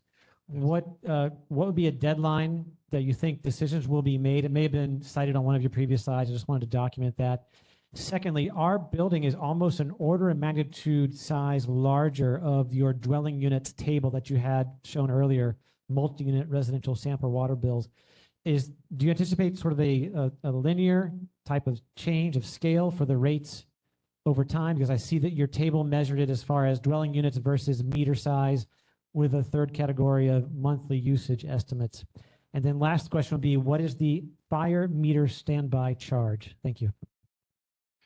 Okay, this is a multi-part question, and I'm getting old, so please help me, Board Member Lai, to easy go to over break the down. question. So, When will decisions be made? okay, when will the decisions be made? Thank you. That helps me. I'm a senior now. It is decisions we're anticipating right now is probably around the October timeframe. We're trying to seek input from all of our community island-wide. And then we plan to take that input and share it with the board probably in September and October. And then to recap the second question, which is the greater factor in the price increases, the number of dwelling units per residential facility or the meter size? For your building, it's probably the quantity rates, you know, how many dwelling units and how much water you use. Because the meter charge or the customer charge, it goes up with the larger meters, but it's not tied to consumption. And also, Board Member Lai, if we're not working with your AO and your property manager, please let us know, because we're actually going around, and Stephen's very active in reaching out to the condominium associations throughout the island to help them look at conservation. We'd welcome that. And then the last one will be, what is the fire meter standby charge? So the fire meter standby charge, for some of our customers, they have a separate fire protection system in their property. Could be like a sprinkler system. It could be an on-site fire hydrant that's private and not part of the Board of Water Supply system. The fire meter is actually a meter that allows them to draw large amounts of water to fight a fire in the complex. We don't charge for the water they use, but we do charge for the maintenance of the fire meter or the replacement, eventual replacement. All right, thank you very much. Last one will be from our Vice Chair. Oh, McDonald will be the last, but from our Vice Chair, Mr. Sean Fitzsimmons. Oh, thank you for your presentation. I think it's pretty well reasoned in how you allocate costs, especially that you charge non-residential customers at a higher rate than residential customers. With respect to that principle, short-term vacation rentals have to be registered with the state. Is there any contemplation or application of a non-residential, I guess, charge towards short-term vacation rentals? You know, that's a very good question. Stephen, if you could write that down as a follow-up for us, what I call a do out, because we never really thought about that. And some of these could be in residential areas too, and they look like a house, but they're actually being operated like a resort dwelling unit. So good question. I don't have the answer for you, but thank you for the suggestion. All right, thank you very much. And the final question will come from Board Member McDonald. Thank you, Chair. Chair, before I ask my question, can I ask the board if we're looking for a motion to support or not support this rate? Because if we are looking for a motion, then I'd prefer to save my question to the time of discussion. So this was just a presentation at this time. Yeah, that's it. No, there was no action. We're not looking for support or denial. All right, then if I may ask my question. First, I think it's important to note that, thank you for being here, Mr. Lau, but I think it's important for the board to note that this is a sales pitch by the Board of Water Supply to get us to support their rate increase. I'd like to note also that Hawaii is in the top 10 highest water rates in the country, including higher water rates than New Mexico, Arizona, and Nevada, where water is not nearly as abundant as it is here. I think we should also note that we are all coming out of a pandemic and we're all suffering. We have record inflation this year, record energy costs, record electricity costs, which are the reasons that the Board of Water Supply, some of the reasons the Board of Water Supply is asking to increase its rates, but we're all already suffering and we can't afford this. It seems to me that the Board of Water Supply should be going to the government for this and also looking inward to make itself more efficient, because the people of Hawaii and the businesses of Hawaii cannot afford higher utility rates at this time. We've been ruined by a pandemic. We're all burdened by debt and other things. And I noticed also that you're asking businesses to pay more than residents, which doesn't seem to be fair either. I understand the importance of clean drinking water, and it's very important, and I don't want to make that go away. I want us to all have clean drinking water, but businesses don't get better water than residents. They get the same water that residents get. They shouldn't have to pay more. And businesses use more water, so they already pay more because they have a higher water bill and they employ members of the community. So, Mr. My question, I'll just wrap up quickly. My question is, when was the last time the Board of Water Supply had an audit for efficiency of its use of funding? I think we had an audit, I'm trying to remember that it was, 2014. Oh, yeah, thank you. We had by the city auditor, a management audit of the Board of Water Supply. And I think that's available on their website. And thank you, Board Member McDonald. I hear what you're saying too. One thing I want to also say that I don't think I made that clear in my presentation.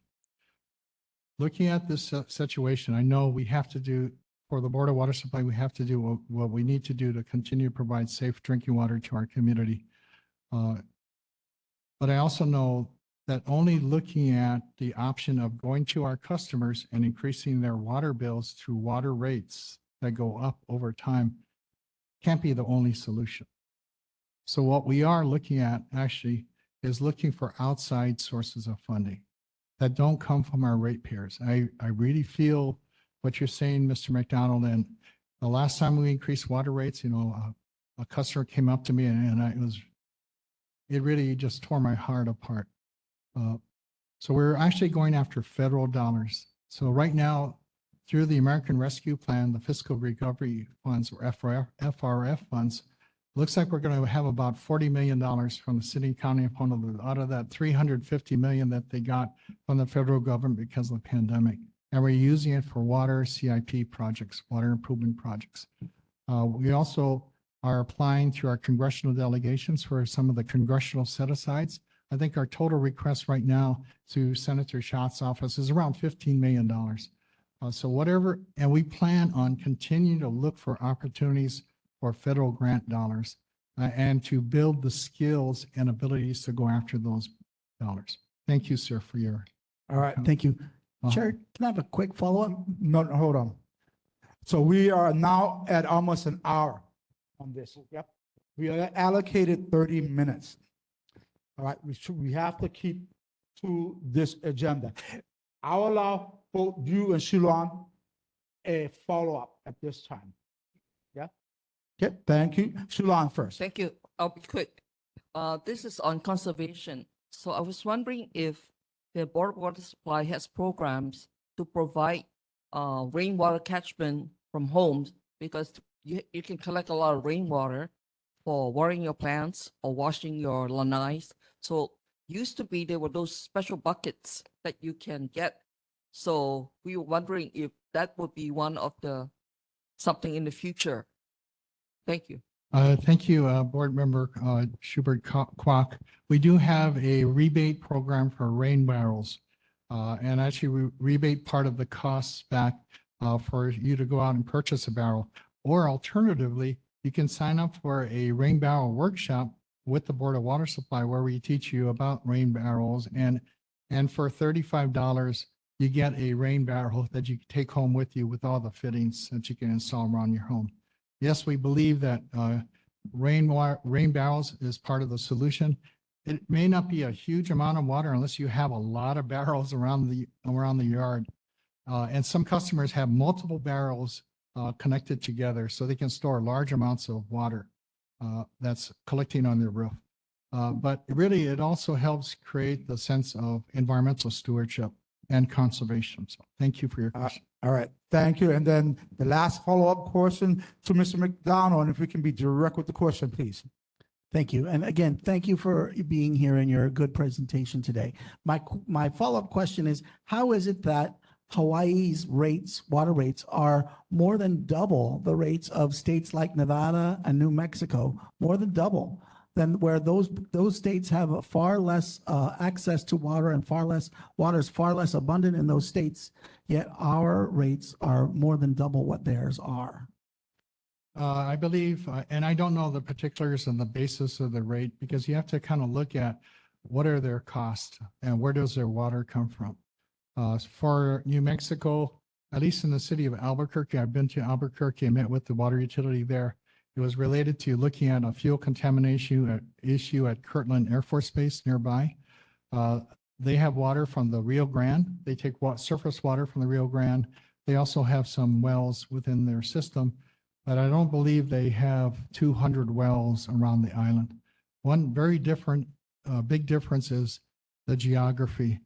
We are on an island, and we don't have ability to go to one location and get 145 million gallons from that one facility. So we have nearly 200 wells around the island.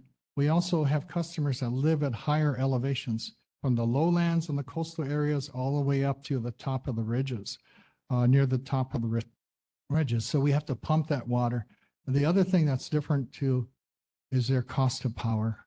It's probably a lot lower than what it is that we have to pay here, because most of it right now, until we achieve a state of 100% renewable, and I don't think that will be necessarily the cheapest cost of power, but it will be the power with zero carbon footprint or the minimal carbon footprint.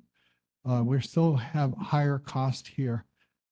And we know that when you have to ship things from the mainland, materials, equipment, you're going to pay more to have it here on island, and the cost of living generally is higher. So when we put out construction projects, the bids are going to be higher because they got to also make enough money to make a profit and to pay their employees living in this place that is expensive to live.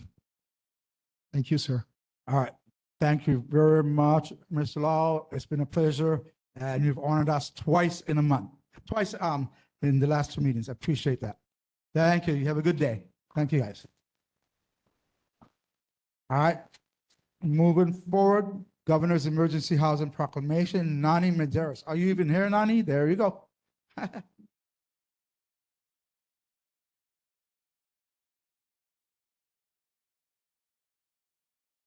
Good evening, Chair, members. I'm gonna maybe take like 15 minutes if you'd like me to keep more space open for for questions. And then if you need me to get in more detail, I can. Yeah, so I've allowed both you and Ernie Lau 30 minutes apiece on this. Go ahead. Okay, thank you. All right, first I'm gonna start off with a few statistics. So Hawaii has the highest median home price in the country.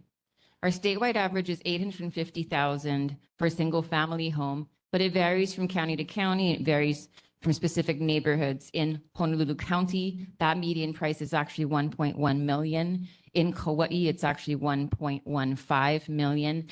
And in Waimea, it can hover around 1.2, 1.3 million. For condos, the state average right now is 600,000. These numbers are from July. For Kauai, a median condo price is $810,000. Our housing costs are almost 3 times the national average. We are in a crisis, and we have been since 1935. In addition to our high housing costs, we have the highest cost of living.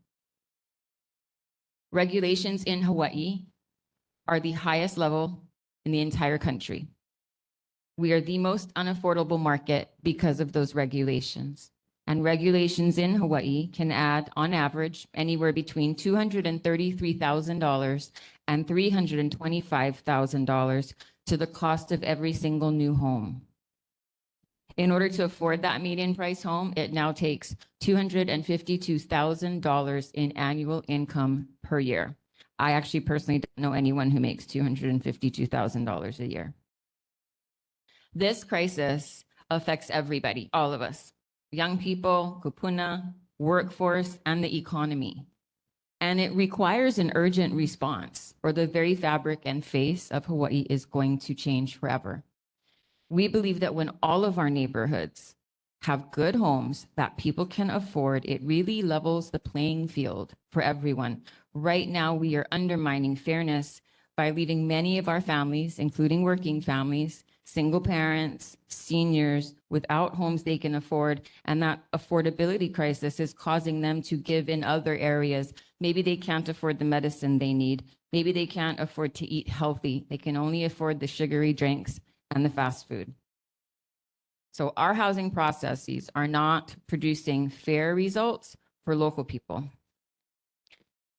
In addition, when we can't find an appointment with a healthcare worker, a specialist, when we can't recruit teachers for our public schools, for our private schools, when we face those kinds of workforce shortages, it affects everybody. If we were to have a natural disaster, we might not have enough first responders and healthcare workers in our hospitals to handle that crisis. So Governor led his team in taking the bold step of signing an emergency proclamation on housing on July 17th. This is the first emergency proclamation, to our knowledge, that changed the process. We took a good 6 or 7 months meeting with stakeholders before the proclamation was signed. We met with over 200 people, and most of them we met with 3 or 4 times. We started with what we call process owners. So we met with state and county agencies, divisions, departments, commissions, boards that had a role in housing project development. So approving plans, approving permitting. After we met with process owners, we began meeting with stakeholders. We met with folks from the environmental community, the Hawaiian community. We met with developers. We met with housing advocates, pro-housing advocates, young advocates, up to seniors. And we listened to all of these folks. And in our conversations, we asked the question of, what's your current process? What do you do? Map it out for us. Then also self-identify how an emergency proclamation could help you. What specifically would you recommend we suspend or change? And for our advocates and stakeholders that we met with, we asked the same questions. With all of that feedback, we developed the emergency proclamation that you see before you. We believe we took a scalpel to the statutes rather than a hatchet. Where we could, if something was suspended, we created an alternative process through emergency rules. And those rules were informed from all of these meetings with over 200 individuals, many who were the people actually doing the work, having direct input and say in what the solution was going to look like. Now I'm going to talk you through an overview of some of the main provisions in the emergency proclamation. One of the things that it does is create a lead housing officer within the administration. In this case, for the governor, that would be me. My title is Chief Housing Officer. It also creates the Build Beyond Barriers Working Group. This working group is composed of all state and county agencies that touch those housing project reviews and approval. So for example, at the state level, the Land Use Commission is on the working group. The Commission on Water Resource Management is on the working group. State Historic Preservation Division, the Department of Land and Natural Resources, the Hawaii Housing Finance and Development Corporation. I won't list them all. There's a lot. At the county, we've got the county agencies, the planning departments and permitting departments. The mayors are offered to sit and participate if the project is located on their island. The water agencies. I'm so happy I've got Ernie Lau, who will be joining us for Oahu projects. So, and then we've got some private sector folks with both direct business interests like HECO, because we need to make sure we have power and capacity for additional housing projects, and advocates like Housing Hawaii's Future. We've got the Sierra Club. We've got island burial councils for each island that a project is located on. And we've got a consultant whose expertise is in environmental and cultural impacts. A few others, there's a total of 24, including myself. This working group will review applications under the emergency proclamation and make decisions about whether or not to approve those projects. There are 12 criteria that we require for application. It is not an easy application. I have not had a single developer tell me yet, thank you so much, you've made it really easy. The details that I'm talking about, by the way, are available in the emergency rules, the emergency proclamation, and that's all on the governor's website. So 12 criteria that they have to submit, and included in those criteria are things like you have to provide an assessment on what the environmental impact is going to be. Same thing with cultural, if there's going to be site plans, financing. A lot of the information we required, we pulled from existing application requirements that our housing agencies have at the state level. And then we added additional criteria. And we also really tried to sort of front load things. So as an example, There's something called the Kapa'akai analysis, which is essentially an analysis of cultural impact of any project, not just housing, any project. It's a legal decision, actually, so you're required to do it. Kapa'akai comes into play when a developer of something goes for a permit. Could be water, could be building. So sometimes that review comes in pretty late in the process. Designs have maybe been done, they've got their site picked out, they've gone for some financing. We're saying do that at the beginning. Do your kapa'akai before you even come to the working group if you're going to apply. Do some type of assessment of the environmental impact of your project before you even come to apply. That's all required within this criteria to apply to us. The working group will make those decisions of whether or not to approve or disapprove an application. If they approve it, it's our job to work together as that group, communicating with each other and make sure that that project doesn't get stuck, because it's still going to have to do everything that the emergency rules require. So it's our job to monitor that, keep it on schedule. It's also going to be the job of the working group to monitor and track projects that are already in the pipeline, in the ground, getting developed, and make sure that they don't have any problems as well. And if they do, work together, communicate directly to unstuck that project. This kind of coordination at this level from the governor's office has not happened before. And one of the things that we heard from both process owners and developers was that that simple coordination might make a big difference, So we want to try that. See if we get everyone around the same table. We're all exchanging emails in real time. Does that shorten approvals and some of the regulatory process that folks have historically said hurts housing development and delays construction? The governor directs all state agencies to prioritize housing project applications. I mentioned a little bit about state historic preservation and our review process there. The state procurement code is suspended under the emergency proclamation, but specifically only for solicitation purposes. You have to get the approval of the state procurement office to utilize that exemption. And if it is granted, you have to post your reasons online for the exemption, as well as who you eventually ended up selecting and contracting for the service. You post it on your website. These are the government agencies I'm referring to, right? And the governor's office will also be posting it on our website, along with all project application information. We suspend the Land Use Commission specifically to allow counties to approve district boundary amendments on parcels up to 100 acres that are owned by private landowners, county government itself, or state government. We streamlined some of the processes for our state housing agencies. So the Hawaii Housing Finance Development Corporation, which does affordable housing development. We streamlined some processes for the Department of Hawaiian Homelands so they can spend their $600 million and build housing for our waitlisters.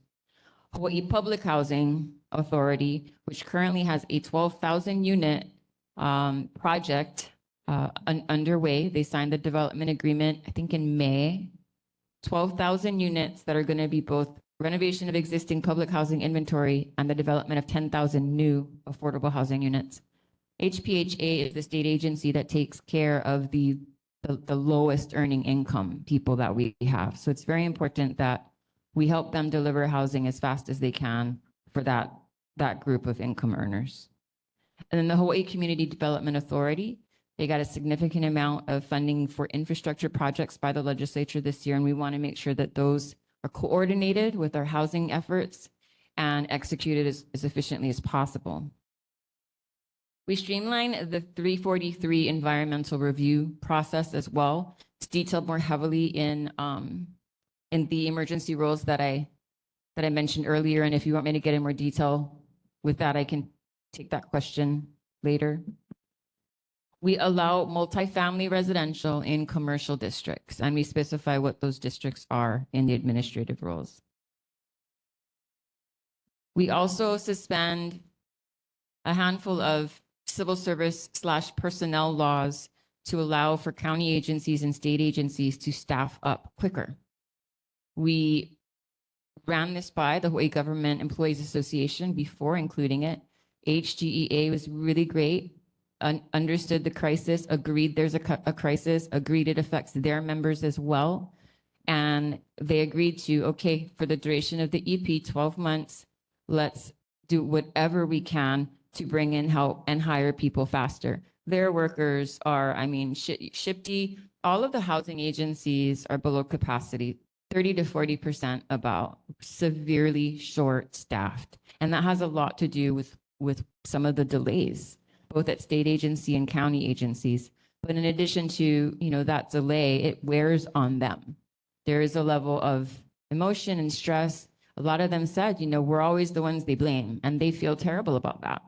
So we want to help them. We want to support them and give them the resources so they can function efficiently and effectively. And we also utilize certain emergency powers that are available to the governor to be able to quickly transfer resources in order to effectuate any provisions of the emergency proclamation. And the resources that we are thinking, and we haven't made any decisions about this, but we're talking resources like personnel or funding. So take, for example, me, I don't have dedicated staff in the governor's office. If there was a position open in another department that I could use to help me with the work under the emergency proclamation or greater housing strategies, he has the authority and the flexibility to move that position over. So in all of our departments, we could utilize that. If there was something we could do to help DHHL, they're at like 40% vacancies. Some things we can do to help HHFDC. So we're going to utilize that provision as well. The emergency proclamation also suspends school impact fees. Okay. And then kind of as an overall statement, I just want to be very clear that the exemptions and alternate processes authorized under the emergency proclamation will only be allowed for certified projects. So it's not just as long as this EP is here, anybody can benefit from it. That is not how it is worded, and it will be enforced. So I'll stop there and take any questions you might have. All right. Thank you, Nani. As usual, I always start with the public that's here today. So Mr. Thomas Brent, without even looking at you. You have a question for Nani? Yes, I know you do. Yeah.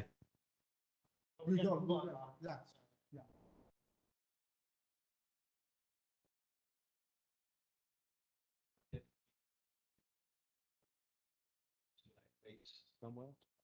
Yeah. Right here? Okay. Nice to meet you. I saw you on Hawaii Public Television 2 or 3 months ago. And Kenna Stormo Gibson was one of the panelists as well, who's no longer with Appleseed for reasons unknown to me. But Kenna, I think, has some of the most forward-thinking, truly transformational ideas that are completely absent in the EP, in my opinion. And I'm not insulting you. You didn't write it, but it sounds like it was written by lobbyists from the construction industry to me. There's nothing in there about affordability, permanent affordability, 140 AMI. Yeah, there was a state housing report recently that said 75% of our housing need is low income. So you see where I'm getting at. So again, I don't want to attack you personally, but I do want to be direct in my criticism of it. And how can we as a community get, this lasts for 60 days, I believe, right? And there's no sunshine requirements, right? No open meetings that I know of. All to fast track things, I get that. But you can see there's a lot of concerns, right? This happened before in response to Aloha United Way's Alice report before COVID. They had a similar thing like this. And it came out, the original draft was very much like this EP before you got community input and pushback. So it kind of seems like history repeating itself. So I'll stop there and you can tell me what I don't understand. There's a lot to unpack there, so if I forget something, just remind me. Right off the bat, you did remind me I didn't mention Chapter 92, which I meant to. So Chapter 92 is suspended under the emergency proclamation for 2 primary reasons. The first is that state and county agencies, boards, commissions, councils are allowed to meet more frequently and more often with the suspension of Chapter 92. Existing law allows or requires notice more than six days notice. So under the EP, if any government body is having a meeting and they don't finish their business, 8 hours maybe they're talking about a project, let's say specifically island burial councils, and they don't finish, they can reconvene the very next day and keep talking. They can reconvene the very next day because again, right, this is urgent. We want these decisions made quickly, not strung out over a year, 12 months, 13 months. The second big thing was to address quorum. Again, island burial councils, the majority of them, if not all, don't have quorum currently. So by suspending this, we allow all of these government agencies to meet, even if they don't have quorum. There were no other reasons that we suspended Chapter 92 for, and we are encouraging, and I think if it's not in the actual rules, it's in the guidebook for the emergency proclamation, which I can show you. I have a copy back there. It's also available on the governor's website. We are absolutely encouraging all government bodies to still respect the other aspects of the Sunshine Law and operate how you normally would. So this is how neighborhood boards operate. This is what they should continue doing under the emergency proclamation. If they were having a meeting on a project that came up in Chinatown that wanted consideration under the EP and they wanted to have a meeting and 150 people showed up to testify and it's 10 o'clock and they want to go home, they could come back the next day, right? But we would encourage them, still have this, still let people participate and take public input through this method. So that's one. Regarding the great ideas that Kenna has, and I agree with you, she's got lots of ideas. The emergency proclamation is one idea of a list of 157 solutions on my wall. One. So there are a lot of other provisions that we want to attempt to do, from funding to infrastructure investment to modernizing processes within government, bringing in new tax incentives, all kinds of stuff. But it's not all appropriate to put in an emergency proclamation. And all you can do in an emergency proclamation is remove what exists. You can't create something new if something doesn't already exist in some form. So a lot of what you might be thinking, that could be the reason, but you might see it in the form of legislation this coming session. You might see it in other forms if we don't need an EP or legislation to achieve it, like talking with banks and trying to get new home ownership programs for local people, 1% down, get those things going. We don't need any legislation for that. So there are a lot of other ideas out there, I agree, that are not going to be found in the emergency proclamation. With regard to affordability, and we really thought through affordability for months. It was a certain rate, it was then another rate, and then it was out. Okay, and this is why.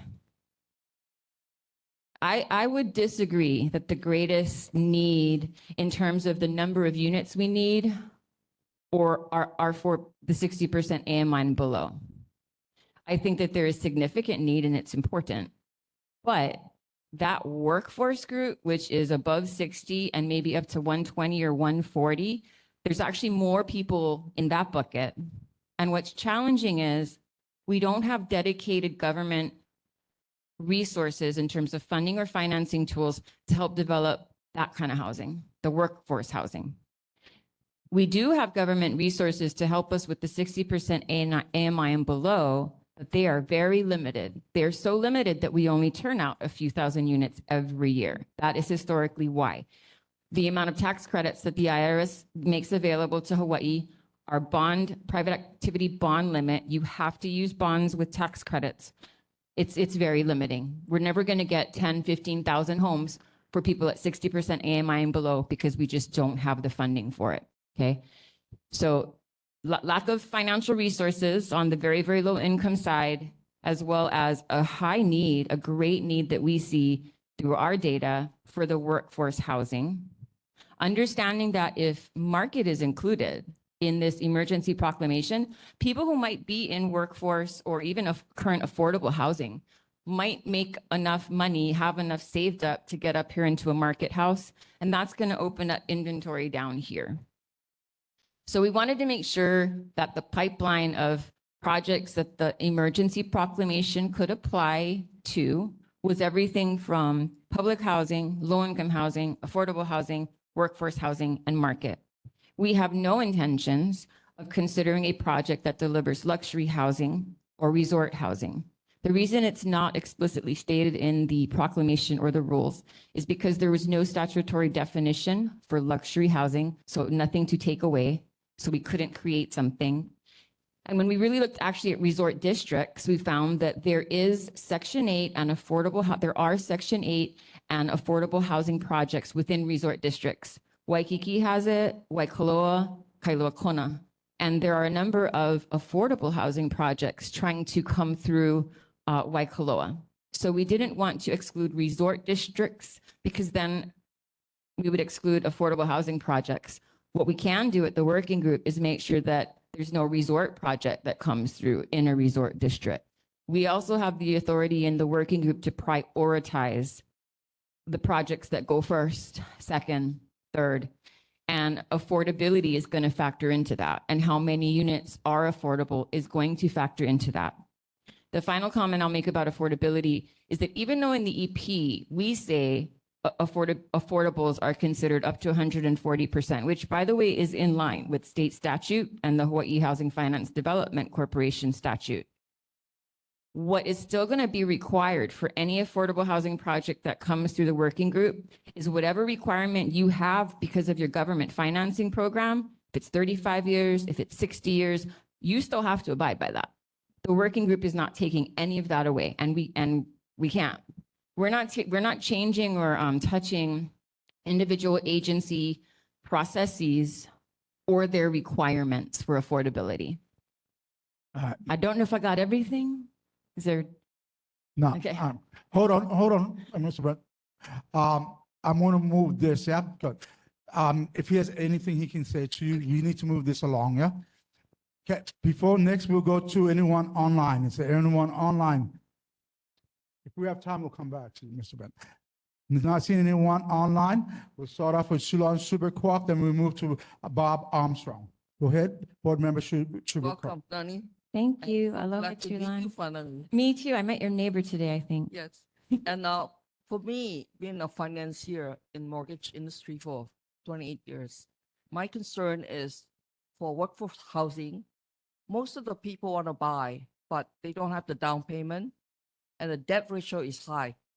So if we can move this paradigm around where there is low or no interest down payment borrowing 20% and 80% LTV for the loan, I think we can fulfill a lot of the dreams because it will require, a pretty good income or 2% income to sustain workforce housing. So I was hoping that the working group would come up with a financing program in order to succeed for people to qualify. And then Hawaii does have the highest credit card debt, right? So you know how that qualifies with your LTV, 36% on overall. So if they can increase the debt ratio to qualify for these loans, to get into housing, I think it will help a lot because building and people qualify, it's not, it's going to go to the higher and higher level people. Right, And so I'm going to have to interrupt right now. Shulon Superquark, please ask the question, or I'm going to move the on. workforce financing, yeah. So yes, we've talked about this at length. The working group is not going to make legislative recommendations. They are not a policy-making group, and that's actually to honor sunshine. So it's just going to do the work of project applications. However, in my team, in my work, that is something that we're working on. So one of the banks we had been consulting with, the timing of it just kind of lined up. The week we signed the emergency proclamation, American Savings Bank announced a new home loan program, 1% down, low interest, plus financial literacy support. They have a similar program that already exists for DHHL beneficiaries. So now they're offering the same type of support to CHHL beneficiaries. And we are going to start working with other banks and ask other local banks and credit unions to engage similar programs, work with us. We're also going to look at the state level of, can we create some kind of a matching program, some kind of program in a state agency that provides maybe, low interest down payment loans. I think we just started one, but we might need to invest a little bit more if we're successful at building their homes. You're absolutely right. If we build homes, it doesn't matter if people can't afford them and can't pay for it and then stay in it if we're talking home ownership. All right, thank you very much. Next, we have Board Member Bob Armstrong, please. Chair. Ms. Mid.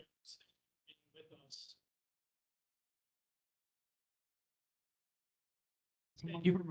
Thank you. Thank you for being with us. I'll say it a third time.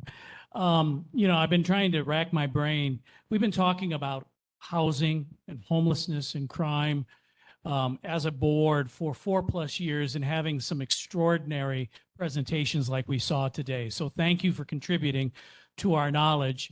And I dare say that you are the highest state official to address us as a neighborhood. So thank you for honoring us, not only with your work, but with your presence. That really means something, and I appreciate the chair scheduling this. So while they're timing me, I have 2 questions. First is the power of NIMBY, which we hear in our own neighborhood about the not in my neighborhood concept. How much of a factor is it in the work that you do? That's my first question. And then the second question is, on this agenda today, there are 2 resolutions in front of this board about Kauhales and about supporting the emergency proclamation. What are your thoughts about either or both of those resolutions? Thank you. So NIMBYism, it's definitely there, but I have a growing sense actually that the Yes in My Backyard movement is greater. And I think the next 6 to 8 months will kind of be very telling about that. And not just because of the EP, but because of other things that are going to be happening in the counties and just folks really coming together to unite and stand up housing projects. I have to admit, I didn't realize that there was a resolution on the Kauhale. So I didn't see that till I saw the agenda, haven't read it. With regard to the resolution on the emergency proclamation, I mean, to be completely honest with you, when they sent me the email, I thought, oh my God, because at the time I was taking a lot of hits that week. So I said, well, I hope I can see the resolution and, before I go, and they sent it to me. And I actually cried a little because I thought, oh my God, they get it. They get it. Even though I realize it's cautious optimism, like I could see, but the just give us a chance is so much better than the hard no. And the crazy belief that we have the worst of intentions and are going to do terrible things and destroy the environment. So mahalo to all of you for at least being open enough to say, we're going to give it a chance and see. I really appreciate that. And thank you for the opportunity to come first, in person and talk to you firsthand so you could ask me directly and you could hear from me directly. Did you answer the Kauhales? Did she answer the Kauhales for you? Oh, I thought she was going to be sent it, but she didn't get it. And Okay. Good. Thank you for responding. Appreciate it. Good work.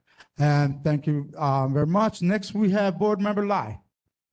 Thank you, Chair. Ms. Medeiros, I believe that I heard you on one of the AM stations, maybe it was last week, and I want to ask you specifically about HRS 92 and its suspension.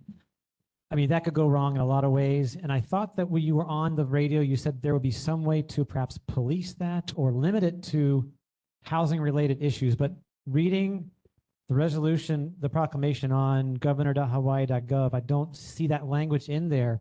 So if you could address that, because I know there are some agencies that might take that to the limit and mess with people. And I just hope that's something that you've thought about the potential consequences of. Secondly, that resolution, rather the proclamation itself on governorhawaii.gov doesn't appear to be searchable, OCR'd, so it's hard to pull out particular text from that. And then the last thing would be if you could please address the working group, its composition.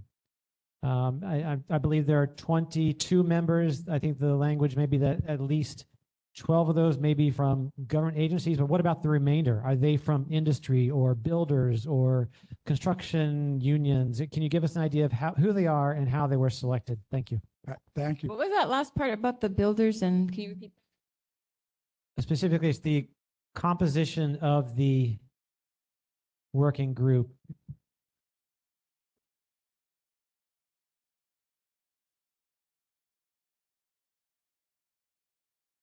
You want state and non-state agencies or just non-state? I'm interested, well, yeah, I guess, which state agencies are involved, but perhaps more importantly, which individuals or how are they chosen that are out of government? Are they from construction groups, property developers? Can you just give us an idea about that when possible? The non-state agency representatives are the chairs of the legislative subject matter committees relating to housing. So that would be Senator Stanley Chang and Representative Troy Hashimoto, the county mayors of the island where the project is located, the county permitting and regulatory agency representatives of the island where the project is located, the county Department of Water Supply representatives of the island where the project is located, Hawaiian Electric Company, or Kauai Island Utility Cooperative, as applicable for the island where the project is located. Honua Consulting, the executive director of Housing Hawaii's Future, the Economic Research Organization at the University of Hawaii, that's UHERO, the executive director of the Sierra Club of Hawaii, and the executive director of the Land Use Research Foundation. Going back to the question on chapter 92, anything that is suspended in this emergency proclamation is only for projects that are approved under this proclamation. It's specifically for the housing projects in the proclamation. So if a government and body or board, council, commission is having a meeting and it's not on a project approved or related to, has applied for under this emergency proclamation, the suspension of chapter 92 does not apply. They cannot use it. As far as how we will be policing on my team and our work in the working group, we will have a dedicated page on the governor's website to post things related to the work of the working group. So things like agenda, things like a summary of minutes. We are working on trying to figure out what from project applications we put up and then what from certified projects we put up. The development agreements, can we just put everything up? Are there limitations? We're taking a look at that information right now. We are also working on a searchable PDF. I appreciate the comment. We don't have it done yet, but we are working on a searchable PDF for the website. Thank you very much. I do appreciate it. We are running short, so I'll take one more, which was actually Travis. He was first. Yeah. Thank you. Hi, thank you for being here. I have two quick things. One, can you clarify the role of the Sierra Club? Because I got an email today saying they were against this as an environmental group. Oh, yeah. They've been Sorry, let me just ask my other one before I lose my minute. The other thing is, how is this not just an end run around the legislative body? They had the last session. It just ended. They could have done something. This sounds like an executive power grab in a sense. I'm very much for Governor Green. I think he has the best intentions, but somebody else might be in office next time, and I don't want to see somebody with nefarious intentions saying, well, I'm just doing the same thing that was done last time. Thank you. Sierra Club, thank you. Okay. Sierra Club, you're correct. I've been hearing the same things quite a bit. It has been very frustrating, disappointing, and shocking. We met with them 4 times. They helped write this emergency proclamation. Their executive director was directly involved in the provisions relating to the environmental assessment, environmental review process, chapter 343, 6E, our state historic preservation and item burial or EV kupuna process, land use commission, and the suspension of chapter 92. There are specific things we included in here to address Sierra Club's concerns. So I'm very, like I said, shocked, frustrated that they have come out with that position because it's the exact opposite that they led me and my team to believe. And we spent hours and hours working with them on this. They are a part of the working group. I hope they show up. We have scheduled our first meeting for next week, and I really hope to see them, and I hope they come with a great attitude, ready to work and participate. The second one, so I'm not really hearing that sense, with the exception of the Land Use Commission suspension specifically to approve DBAs up to 100 acres. That's the only thing I'm actually hearing that issue of, is this the end run around the legislature? I don't believe it is, because we also consulted those 200 plus stakeholders, right? We consulted with our housing chairs. We consulted with other legislators and leadership. We consulted with, process owners, counties. There's enough, I think, interest and support at both the county level and state level and legislative level to want to just give this a chance and see what happens. There was a bill that was introduced this session, which made it through the conference. That bill has been introduced for almost a decade. It's the furthest it's ever made it. My understanding is that there were emails being sent around the last couple of days in session. I saw some of them. They were not shared with me or my team. They were not shared with the governor's office, but they represented opposition from the administration to that bill. And we would have offered to support it, or at least work on additional language. So this is, I think, our way of saying, let's try. If it doesn't work, we take it out, right? The other thing is every 60 days, governor has to sign this. It's not set in stone. We can make changes, we can make adjustments, and we want to. We do really want to listen to feedback. I've already gotten a lot of feedback since the 17th. We know there's already certain things we're going to have to change, take out, add in. So there's still an opportunity to adjust if that particular provision doesn't work. All right, thank you very much. And I did misspeak. I do apologize. Actually, the last question is going to go to the co-author of the next resolution that we're going to be voting on, which is for the housing emergency. That'll go to Board Member Ross Isokane. Thank you very much, Chair. Thank you, Chief Housing Officer Medeiros, for being here. Clearly, the emergency proclamation is very geared toward the supply side. I'm just wondering what your thoughts maybe on your wall of 157 items are on the demand side, specifically outside investors buying properties, leaving them vacant, illegal vacation rentals. What are your thoughts?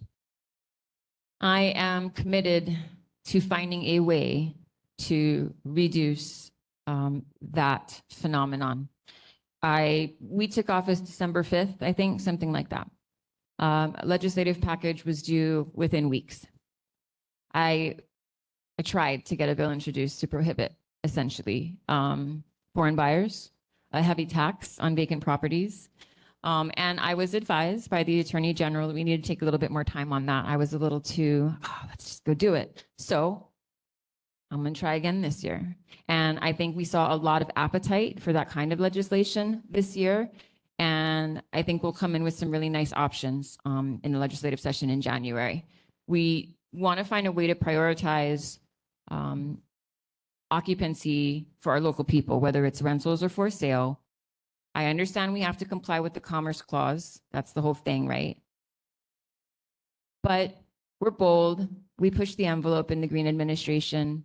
And the Biden administration just announced last week an initiative called Pro Housing, and it has to do with removing obstacles to housing. It's literally about regulations and remove them. And there are grants available to states. I'd like to use that initiative to have a conversation with HUD about the Commerce Clause and how that itself is a regulation that affects areas like Hawaii. It affects a lot of areas in the mainland. There are some states that just ignore it and pass a law and prohibit this ownership, and maybe they get sued. So I think I'm very interested in pursuing what we can do to prioritize housing for our local people. All right, thank you very much. Before I say, let you go, one last thing. Challenge the Commerce Clause. Okay. Challenge it. I mean, technically, there's no interstate going from Hawaii to the mainland anyway, so challenge it. All right, because I'm going to be challenging it myself too. Okay. But anyway, thank you for coming. We really do appreciate it. Let the governor know that the Carvalho family from Kohala says aloha, and we'll be seeing him soon. All right, thank you very Will much. do. Thank you, members. Bye. All right, next, we're going to go right into our next item, new business, Resolution 2023-009, generally supportive of the governor's emergency proclamation relating to housing. Has everyone had a chance to read it? And I hope everyone has had a chance to read it. So let's go ahead and start up. Go ahead. I'd like to move to approve. Wait a minute. Huh? Yes. No, wait a minute. I got, so I'm gonna, actually, before we start, I'm gonna let Ross go ahead and summarize it right now. Huh? Go ahead, Ross. You got a minute and a half. I'll try to be brief with it. Hopefully everyone on the board has maybe flipped through it, but generally speaking, the resolution just is generally supportive of the emergency proclamation. What it looks to do is it provides some requests relating to sunshine law, related to legislative workarounds, things of that nature.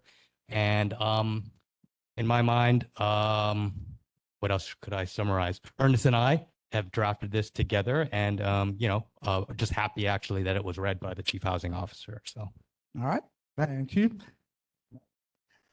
Did the public get a chance to go into the Google Drive to look at this?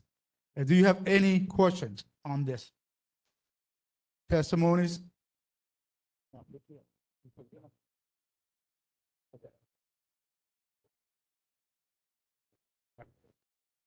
So go ahead, Board Member McCartney. Thank you, Chair. I'd like to move approval of this resolution. Upon reading it, I thought it was very well drafted, and also that it did a great job of sort of outlining some of the concerns that we might have in transparency and also in legislative runaround. So anyway, I'd like to move. Okay, do we have a second? Armstrong seconds. Thank you. Do we have any discussions? Go ahead, Board Member Travis. Thank you, Chair. I agree. This was very well written, and I appreciate again the governor's concern and thought process. I just don't think this is the way to do it. I think we are running around the legislature. I think everyone agrees that this is a problem, but if everyone agrees, then the legislature should be able to get their act together as well. I think, again, I know him, Governor Green, personally, and I don't think he has any nefarious intentions, but I think this causes a problem going forward. If you get someone else in office, maybe someone who is being federally indicted currently, if you imagine something like that, this would be a disaster. And so I think we have to be careful what we support, and when someone has the best intentions, and consider what happens when they have the worst intentions. And so I cannot support this. All right, thank you, appreciate that. Anyone else? Go ahead, Board Member Lai. Thank you, Chair. I want to echo the expressions just by Member Thompson, but on the fear that this resolution might proceed, I have a few comments. First, I appreciate the drafters of the resolution. I've confirmed that it was drafted de novo and not borrowed from other sources, so I do applaud that. However, the first 5 whereas clauses are basically fluff. I think that if this is going to be adopted and going to be sent to people, we want to be perhaps a bit more concise. The motion I'll make at the termination of this will reflect that. Secondly, I think that I appreciate the questions that were answered by Ms. Medeiros, and those are reflected here as well. But importantly, the first resolve clause is what gives me most pause. And I'm going to propose that we essentially strike the first proposed resolve clause, because to have something in there that, again, the public has not yet read, that I believe they haven't had a chance to read it in full, but that we are going to be reasonably supportive of the working group's future efforts. There are a lot of clauses there that should bring pause as things that could happen, could impact our community, especially with the phrase here, especially to the extent that any initiatives are for projects within Neighbor Board 13. Well, we don't quite know. And I don't want this to be characterized as NIMBYism. This is just prudency. So the proposal is this: to amend the resolution to strike the first 5 whereas clauses, to strike the first resolved clause, such as presented here on screen, which essentially will bring us right into the second resolved clause, which I will state are very good. They encourage the government to be cautious, to be investigative, to do some self-checks. That's what we should be encouraging without starting out with a blanket approval. And I hope that someone from the board will second the amendment so that we can have further discussion. Thank you, Chair. All right, do we have a second? I second. All right, any discussions on this? Go ahead. I would like to object to the motion respectfully. I just think, the motion or the resolution is drafted as is. The governor has an extremely large mandate here, I think, just by the election. So to be supportive of this, I think is fair to our governor. And frankly, just board member Lai, just with respect to the first resolution, it's just saying reasonably supportive. That doesn't mean we have to support everything. It just means, hey, we're not going to fight everything tooth and nail. But you're more than welcome to vote no if we go take it to a vote. All right, go ahead, board member McCartney. Thank you, Chair. So I bracketed reasonably supportive when I read this because I was like, okay, well, that's just generally that we're not going to be negative. We're going to pay attention. We're going to not come in it with a negative attitude. So then I thought, okay, then I'm good with that. We don't want to rubber stamp things that we think are not good for our community, but I think we can go into them with a positive attitude and then look for any issues then that we would say would be negative for our community. All right, okay, so go ahead, board member Armstrong. I agree with everything that's been said so far. And I would also point out that I thought it was overly wordy. Makes a living wordsmith, I could edit a whole lot of this, and I'm not in complete objection to what Mr. Lai has suggested. I also want to underscore we are in an emergency. At least I perceive it as an emergency. And I'm not sure the legislature does, by the way, Travis. But anyways, as a result, it needs language that is assertive and definitive. And reasonably supportive is not the phrase that I would have chosen. But I want to be supportive of this because of what Ms. Menderos said and because of my own orientation that we have to pull out all the stops to get this issue resolved. Thank you. All right, thank you. So I'm going to ask the board, I'm going to give Shulon last thing and asking the board if we can keep everything short so we can get onto the tons of business that we still have to get onto. Chair, Go ahead, Shulon. I would support the resolution as written because there are 24 working group members who are highly qualified, much better qualified than we are. So I trust them. All right, thank you. All right, so now we're going to go to a vote. Roll call on the amendment. Yes, on the amendment, a roll call vote. Hold on. Mr. Lai, could you please restate the amendments? I heard strike the first 5 whereas clauses. Could you restate everything? Thank you, sir. This will include some general typographic improvements, but strike the first 1, 2, 3, 4, 5 whereas clauses, and then to strike the first resolve clause, adapting language so that it flows naturally into the current second whereas clause. All right, thank you. Is everyone clear on the motion? Okay, this is to amend the resolution, just so we're clear. Armstrong. Aye. Fitzsimmons. Isokane. Oh, I said nay. Yeah, I got that. Thanks. Nay. McDonald. That's an aye. McCartney. Nay.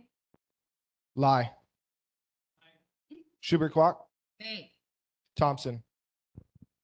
Aye. Carvalho. Nay. All right. The motion does not pass with 4 in favor and 5 abstentions. Sorry, 5 nay. Thank you. Okay, so we already had discussion. 4 in favor, 5 against. We're going to go straight to it. Okay, so I'm going to do it one more time. Any last discussions? And I'm asking everyone to try to keep this brief moving forward. Any last discussion on this resolution?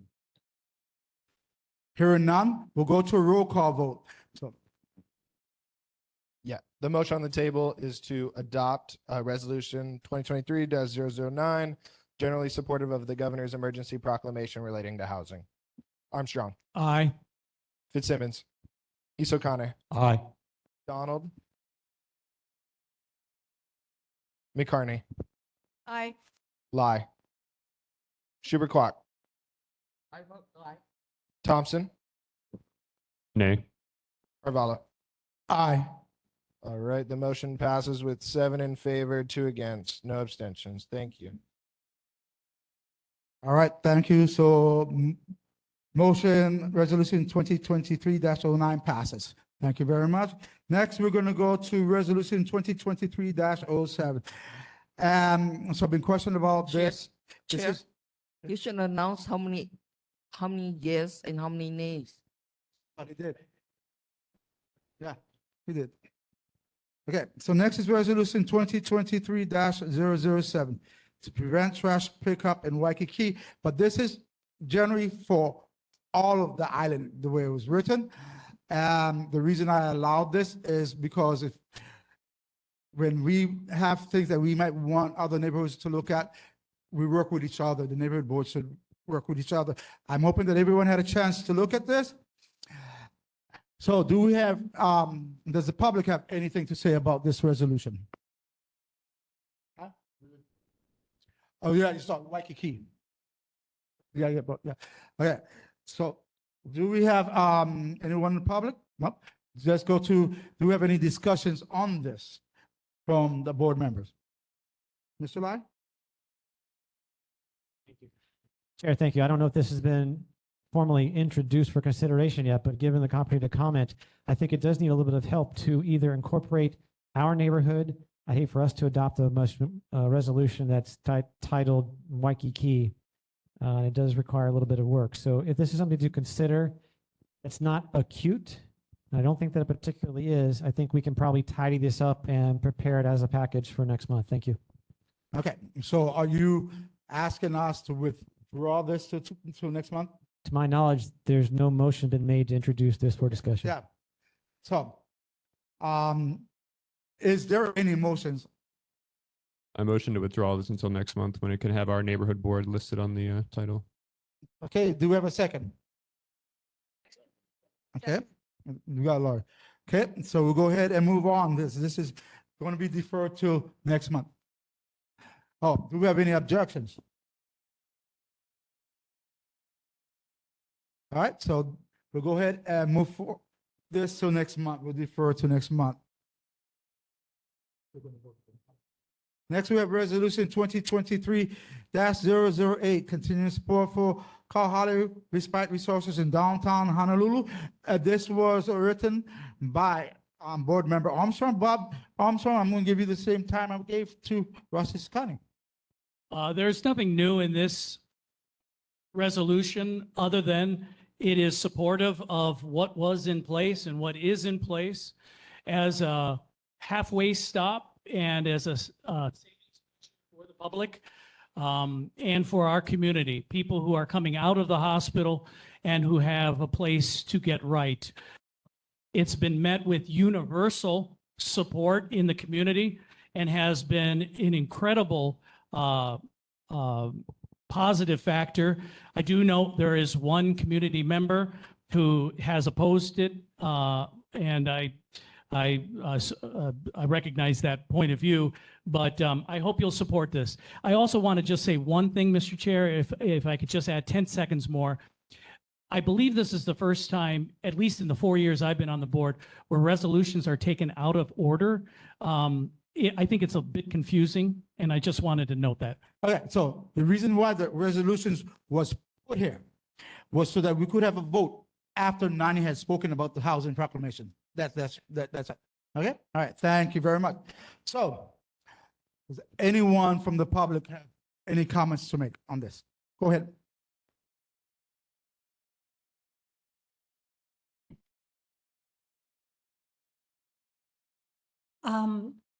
Can you hear me? Yes. Yeah.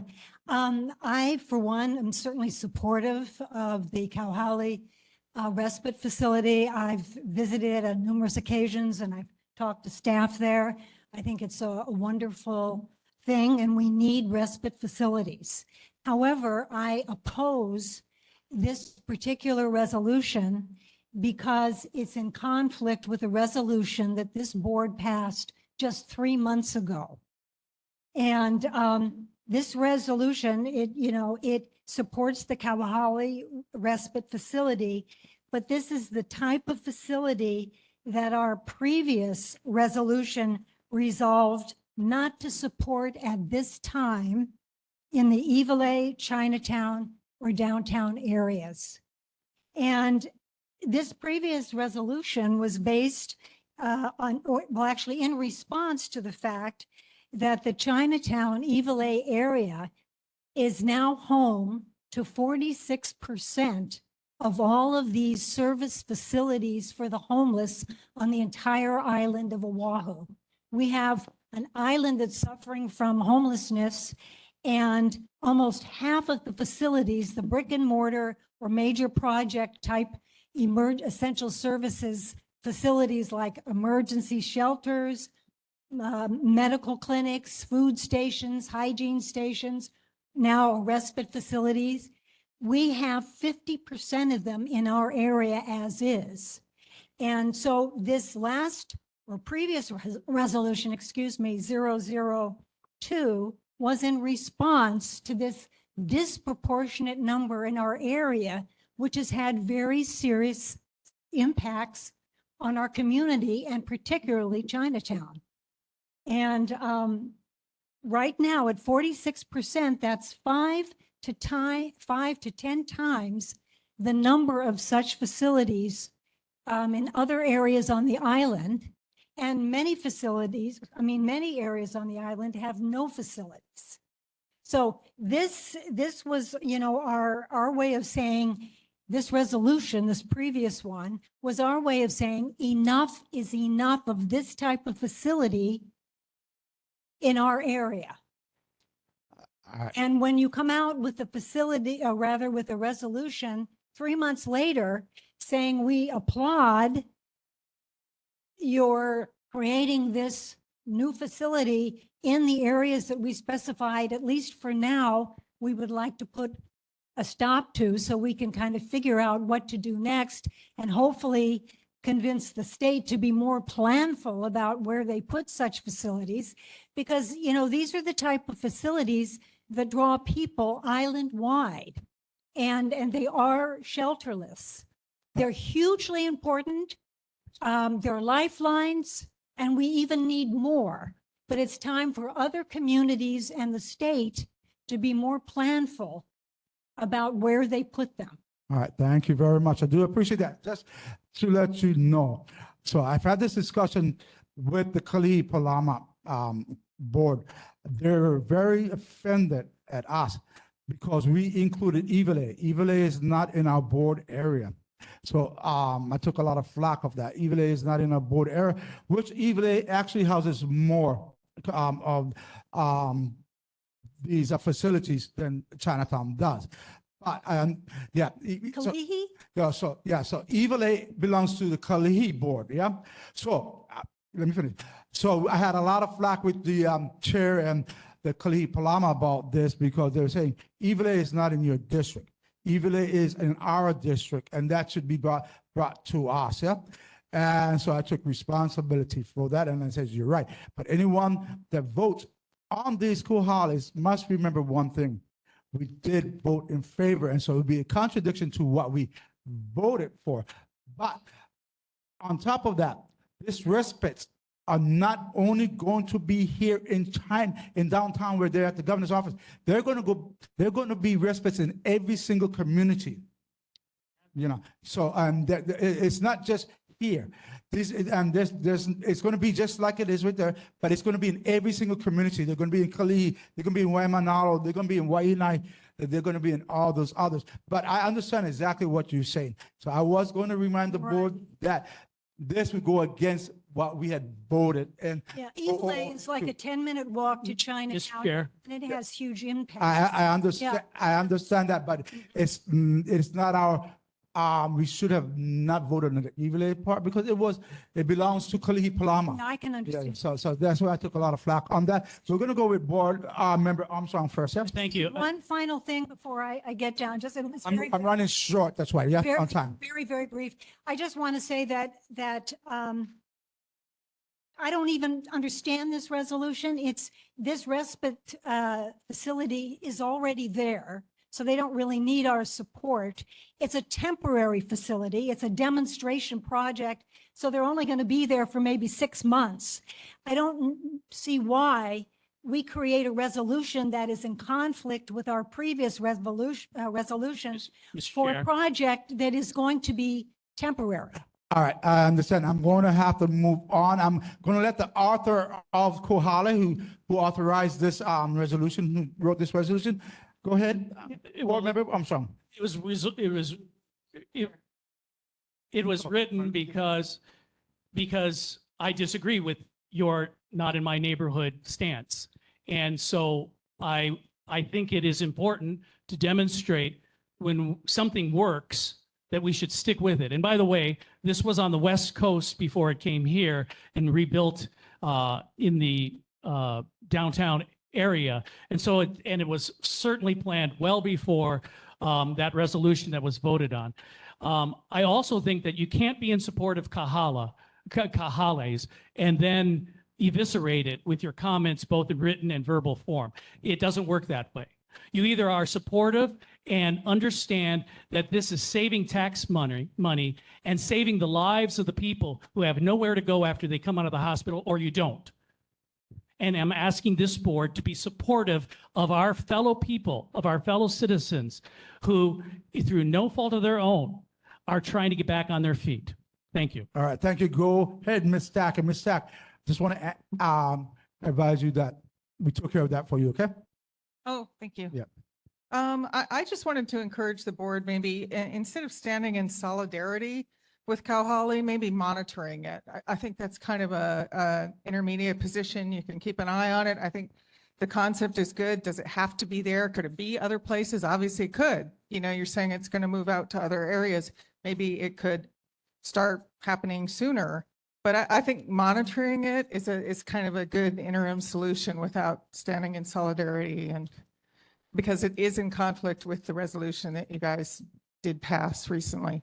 Yeah, we talked about that, and I was going to bring that up. It is in direct conflict. Go ahead, Shulan Shibakwak, please. Yeah, Chair, I think we didn't do a motion and a second to discuss. Oh, did we do So that could motion? we just make a motion? Yeah. Public's done? Okay, is there a motion to support? No, because it went straight into it. Bob- And so I think we need a motion. Do you want to, Second, yeah. motion to support? Okay, now we can discuss. Yeah. Sure, I further the resolution for consideration. You making a motion Yes, I'm making a motion. to approve? Okay. Second. Second, Okay, yeah. go ahead. And I do have a comment. Go ahead, Shulan. Yeah, the previous resolution to not have homeless shelters and stuff that Christine worked very hard to bring to our attention, I did oppose it because I found the need of the people more in urgent need, so that we have these facilities so that we can cycle them out once more facilities have been built. And as far as the Kauhali, there were people stranded on our streets in Chinatown with no place to go. And this is a humane way of going. It's two separate matters. One is future, one is now. And I've always support the now until we can find more solutions for the future. Go ahead, Board Member Lori McCartney. Thank you, Chair. I do not support this resolution for a couple of reasons. One is, I think as was stated, it's already in place, so we don't need to support it. It's going to be fine without a resolution from the board, and I don't think it's appropriate for us to contradict something that we approved. Generally, I'm like the furthest thing there is from a NIMBY, but I'm also somebody who really believes in our neighborhood And I understand the value of brand and of actions that we take that can hurt our community. If we're at 45, 46% of the services and facilities for people who are homeless, and we add more, then the signal that we're telling to businesses and residents and people who want to come here is reinforcing that. And I do believe that there are other places on Oahu. I'm not a heartless person. There's other places on Oahu that can help share that burden and help our community overall. We do not need to be the only place that does that. Go ahead, Board Member Travis Thompson. Thank you, Chair. I support this resolution. I also advocated against the prior resolution. I think that was a grave mistake the board made, but I was not a board member at that time. I do think that, these are people in our community, and just because they're homeless doesn't mean they're not part of the Chinatown community. And the more resources you provide to get these people off the street, which is I think what everyone's goal is, to stop having them on the sidewalk, stop having them, causing problems. The small percentage that are, I think to do that, you need resources. And, say that most of the resources are downtown. Well, true, but most of the hospitals are downtown. Most of the government buildings are downtown. Most people live downtown. So, it's disingenuous to say that, there isn't a reason for these resources to be here. So I think supporting something that is helping people is something that this board should be able to get behind. All right, Board Member Lai. Thank you, Chair. I really appreciate the comments earlier by Member McCarney. And, at the risk of quoting a character from a film, show me the money. I mean, this is way too premature to be having a resolution such as this with the greatest intent by the author. And I do appreciate that, but we need to have some data. What are the results? What are the long-term impacts? How many patients have been helped? Yes, this is a Kauhali of 8 to 10 rooms, and we've documented that on Neighborhood Patrol, and we've been there. But next month, I'll be showing you pictures of people in wheelchairs lined up on the sidewalk outside the Kauhali. Now, whether they're waiting to get in or they're waiting to come out or they came out for a smoke, I don't know. We don't know. But what we don't know for certain is what are the medium-term impacts of this? Has it been as effective as was touted? I'd like to see that information first. Then we can decide, hey, this is super, expand it. But a solution for 8 to 10 people is not going to make that big of an impact given our population. Thank you. All right. Is there any other further discussions from those who have not spoken on the board yet? Nope. All right. Here are none. Is there any, we can go through roll call. The motion is to approve Resolution 2023-008, continuing support for Kauhali respite resources in downtown Honolulu. Armstrong. Aye. Fitzsimmons. Isokane. Aye. McDonald. I'm on both sides of this issue. I'm going to have to abstain. McCarney. Nay. Lai. Nay. Schubert Quack. Aye. Thompson. Aye. And Carvalho. So I am on both sides of the issues, but because I voted for Resolution 002, I will have to be a nay.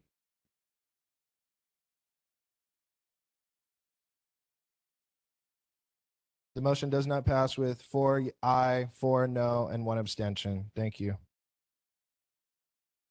All right, thank you. So next, we're going to go ahead and move on to Section 6, Public Concerns, 2 minutes. Anyone in the public has anything to say, please step up. Go ahead, ma'am. Karen.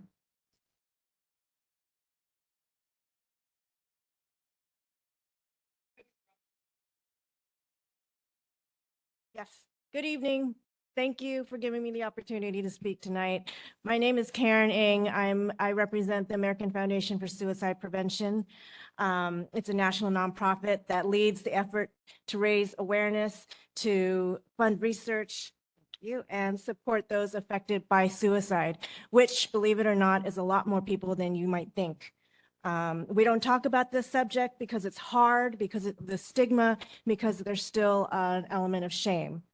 But AFSP wants to make a difference, and we're all volunteers. We're all passionate about supporting the cause and highlighting the importance of mental health and suicide prevention. And so we're holding our annual Out of the Darkness Walk coming up on Saturday, September 9th.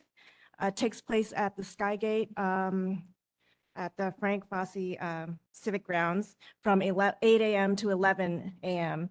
And we invite the entire community to walk together and show their support for suicide prevention.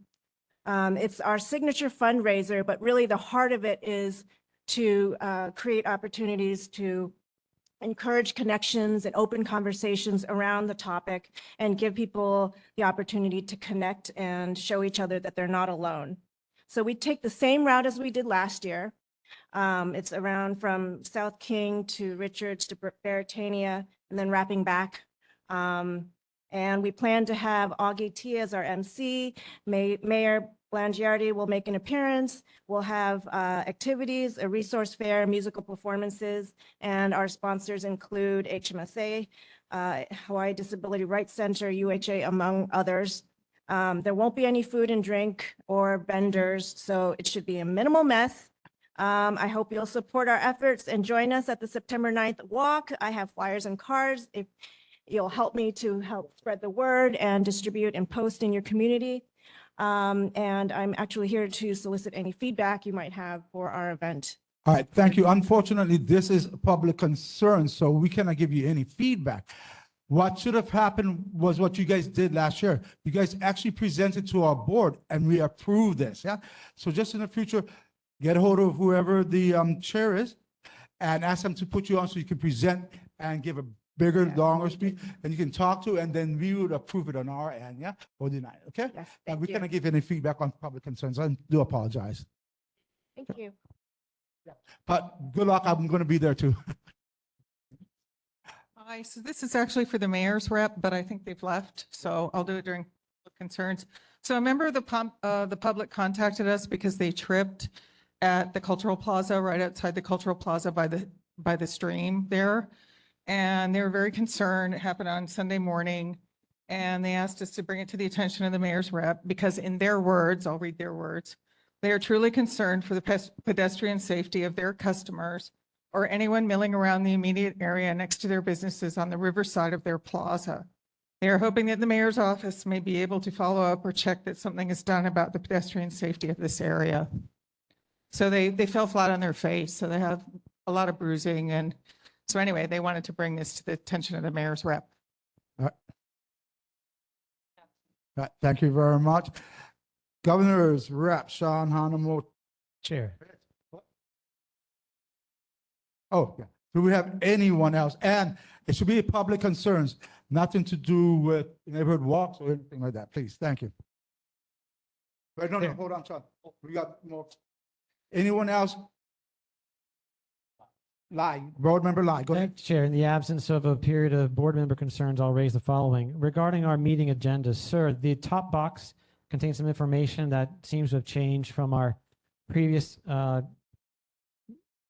agenda items, and I advocate that we please allow that to align with the arrangements that we've made in the past. Similarly, as mentioned at the end of the last meeting, announcement 7B is still incorrect. I don't know what boilerplate's going on, but if we need to update the time so the public can know when to find our rebroadcast. This is all in part of an additional request to use Arabic numerals on our agenda. I've asked the neighborhood commission, and I'm not sure if they're ever going to answer that question. But more importantly, I want to bring to the attention concerns about the needle exchange program meeting that we had. This may be addressed by Mr. Santee coming up, but specifically concern was raised, and I hope that we are able to convey a need to keep the needle exchange van at least 300 feet away from schools such as the one in which we sit now. But even more concerning to me was my suspicion that it is true that HCRC was indeed considering the distribution of squares of a tin foil and glass pipes to give out to people who want to smoke fentanyl. And that should shake us to our core and of the members of the public. And yes, there are two sides of the equation. I got it, but we need to make sure the public is able to comment on that. Hopefully there'll be more discussion on that on future meetings arranged through the Managing Director, Mike Formby. Thank you, Chair. Mr. Chair, No, no. Mr. Chair. Okay, so everything needs to be, and I'm gonna let you go ahead and speak. Yeah, everything needs to be public concerns. I am going to do my public concern based on. Sure. Go ahead. All three of us were at that meeting, and they were specific that what Mr. Lai, Board Member Lai said is absolutely not the truth. What they said was they had an internal discussion about aluminum foils and pipes and that people in our community and further it. So sky is falling, but that's not. Was Ernest, and so was I. All right, thank you. I'm gonna end this public concerns with myself real quick.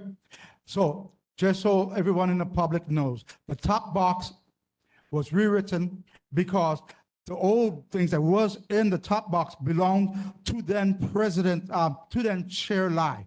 Chair Lai was not chair at this time, so I had changed it. I had requested it to be changed to reflect me.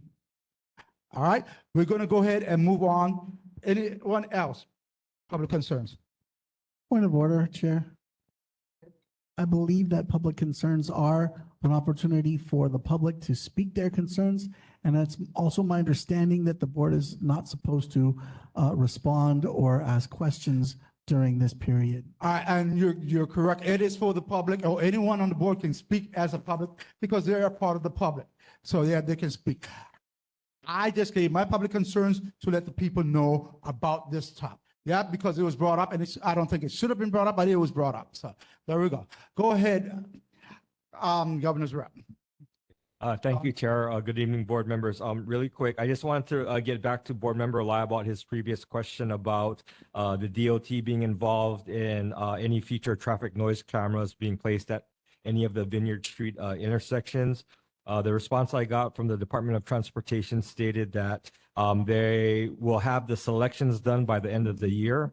At that point, they will reach out to the communities that have been selected. And yes, the DOT will be involved in the areas selected. With that, I'm available for any more questions. Anyone in the public have any questions for our Governor's Representative, Sean Hanamoto? Hearing none, see none. Anyone online? Seeing none. Anyone on the board? Mr. Lai.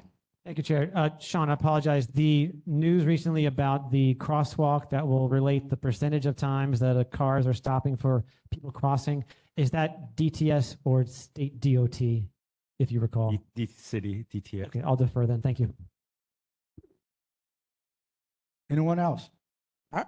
Hearing none. Thank you very much. You have a good day. Okay, thank you. All right. Actually, people, it is now 8:58. We are going to stop this what I'm calling. I'm going to just read out what I suppose we have to read out every day. A mailing list is maintained for interested persons and agencies to receive up. The Downtown Chinatown Area Board number 13 is scheduled to hold its next meeting on Thursday, September 7th, 2023 at 6:00 p.m. at Ke'ilio Kalani Middle School and virtually via WebEx. Rebroadcast of Downtown Chinatown Area Board 13 meetings are scheduled on Alelo, and I will get the correct times added to this on the next agenda.